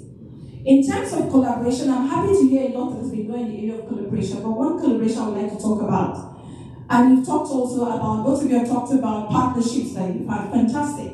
You have a right platform. Unlike what you have done through the registration of DEPOWA, into ECHO as an ECHO accredited member, you've created the right platform for partnership to assess a lot of things. But the part I want to focus a bit about is on internal collaboration within the services in DEPOWA. No one cannot stand on his own and do something and now one does not know what he's doing. Now one shouldn't stand on his own doing something and NAFOA doesn't know. You need to collaborate, we need to collaborate as sisters. There are internal skills that we can utilize from in-house, and collaboration is very, very important in business. For that sake, I'm going to talk about I want to speak about a case study. Just give me a few minutes, let me just do this. I want to use this to illustrate what I'm doing. Let me just start to the next slide. The slide before this, I'm sorry. The slide before this one. Just before. No. Yeah. This project is called Starshare Network Ghana. It's in the eastern part of Ghana. I'm just trying to use this to illustrate what I've just spoken about. It was a network of women into share butter business. And they were doing them as individuals. They were doing them rudimentary, manually. They were doing them in their individual ways, and most of these women were not even literate, but they couldn't access technology because everything they were doing was manual. They didn't have the means. And now, this was a network of about 200 women. And what did we have to do when we were told about them? We started to work with them, like I said, in that project. The focus was a lot on women-owned businesses, SMEs, and youth groups. And we did this across sub-Saharan Africa, and this Ghana was one of the countries that I had to manage under the UNDP. What Starship did was that we were able to bring them together and make them work together, not as individual entities, not as small groups. When we brought them together, we worked with them to put structures and processes in place. Mind you, these were mostly uneducated women, it's not that we're educated, but we worked as individuals, not as a body. We formed them into cooperatives. In that cooperatives, we're able to put structures and processes in place for them. We're able to get them management assistants, technical experts, through the project of the UNDP. I'm talking to DEPOWA because you have the strength and the power to be able to assess such opportunities. Within international bodies, international groups, you can assess this if you work together as a group as opposed to individual entities. We're able to get them management assistance, and that was what I meant that we got them a foreign technical expert who was resident with them for 5 whole years. Wow. And put them through the process. We're able to assess technological knowledge to move their business from the rudimentary manual stuff they were doing to the next level, to where we're now using technology to process shea butter. And they did that, and through that process, we assessed funding through Planet Finance and SAP. And through that, we got them funds for skill training, and the outcome is what you see. They were able to assess technology, they had access to finance, they were able to assess markets. Today, they export shea butter to Europe because they got the ISO certification. And then, of course, income for their members as well. Thank you. That is the power of strength. And I'm hoping that DEPOWA, through this process, can key into this sort of thing and move to the next stage. What the president right now through Mrs. Irabo is fantastic. And they can only build on it and get better and get stronger. Thank you. Thank you. Because we have another group coming in and they'll be giving a sign. So thank you for that wonderful intervention strategy. That is the strategic innovation we are asking of. So I believe that you've noted it very well and picked one from her presentation. Thank you, Madam, for that input. Thank you. Yes, the last but not least is we want to, of course, this is CSW. All these things we have said since 1 o'clock, where do we house it? And what are we telling CSW from DEPOWA? I want to call back to the mic the president of Defense and Police Officers Wives Association, Madam Victoria Irabo, to tell us where we are going to put all this information today. Thank you.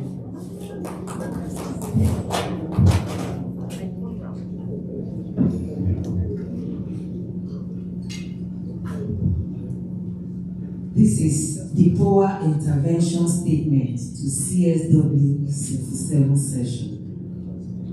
Number 1. For 67 years, it has been issues and concerns of women. For 67 years, women have continued to advance in various ways and dimensions to ensure strategic innovation in home and community empowerment.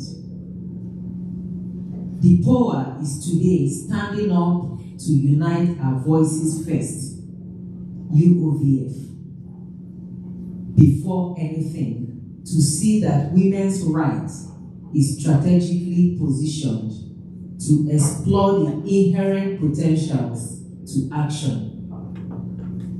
CSW67 Bureau should consider as part of their concluding decisions of 67th session the tales of servicemen across the world and work towards recognizing their right to sustainable well-being.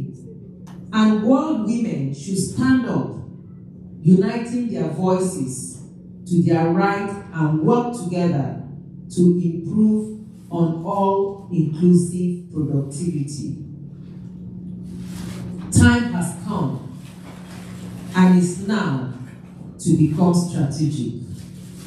Strive with hope to advance our big dream of genderhood. Thank you.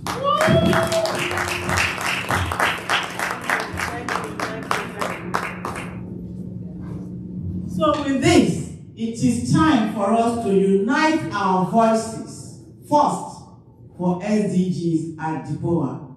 I want to thank everyone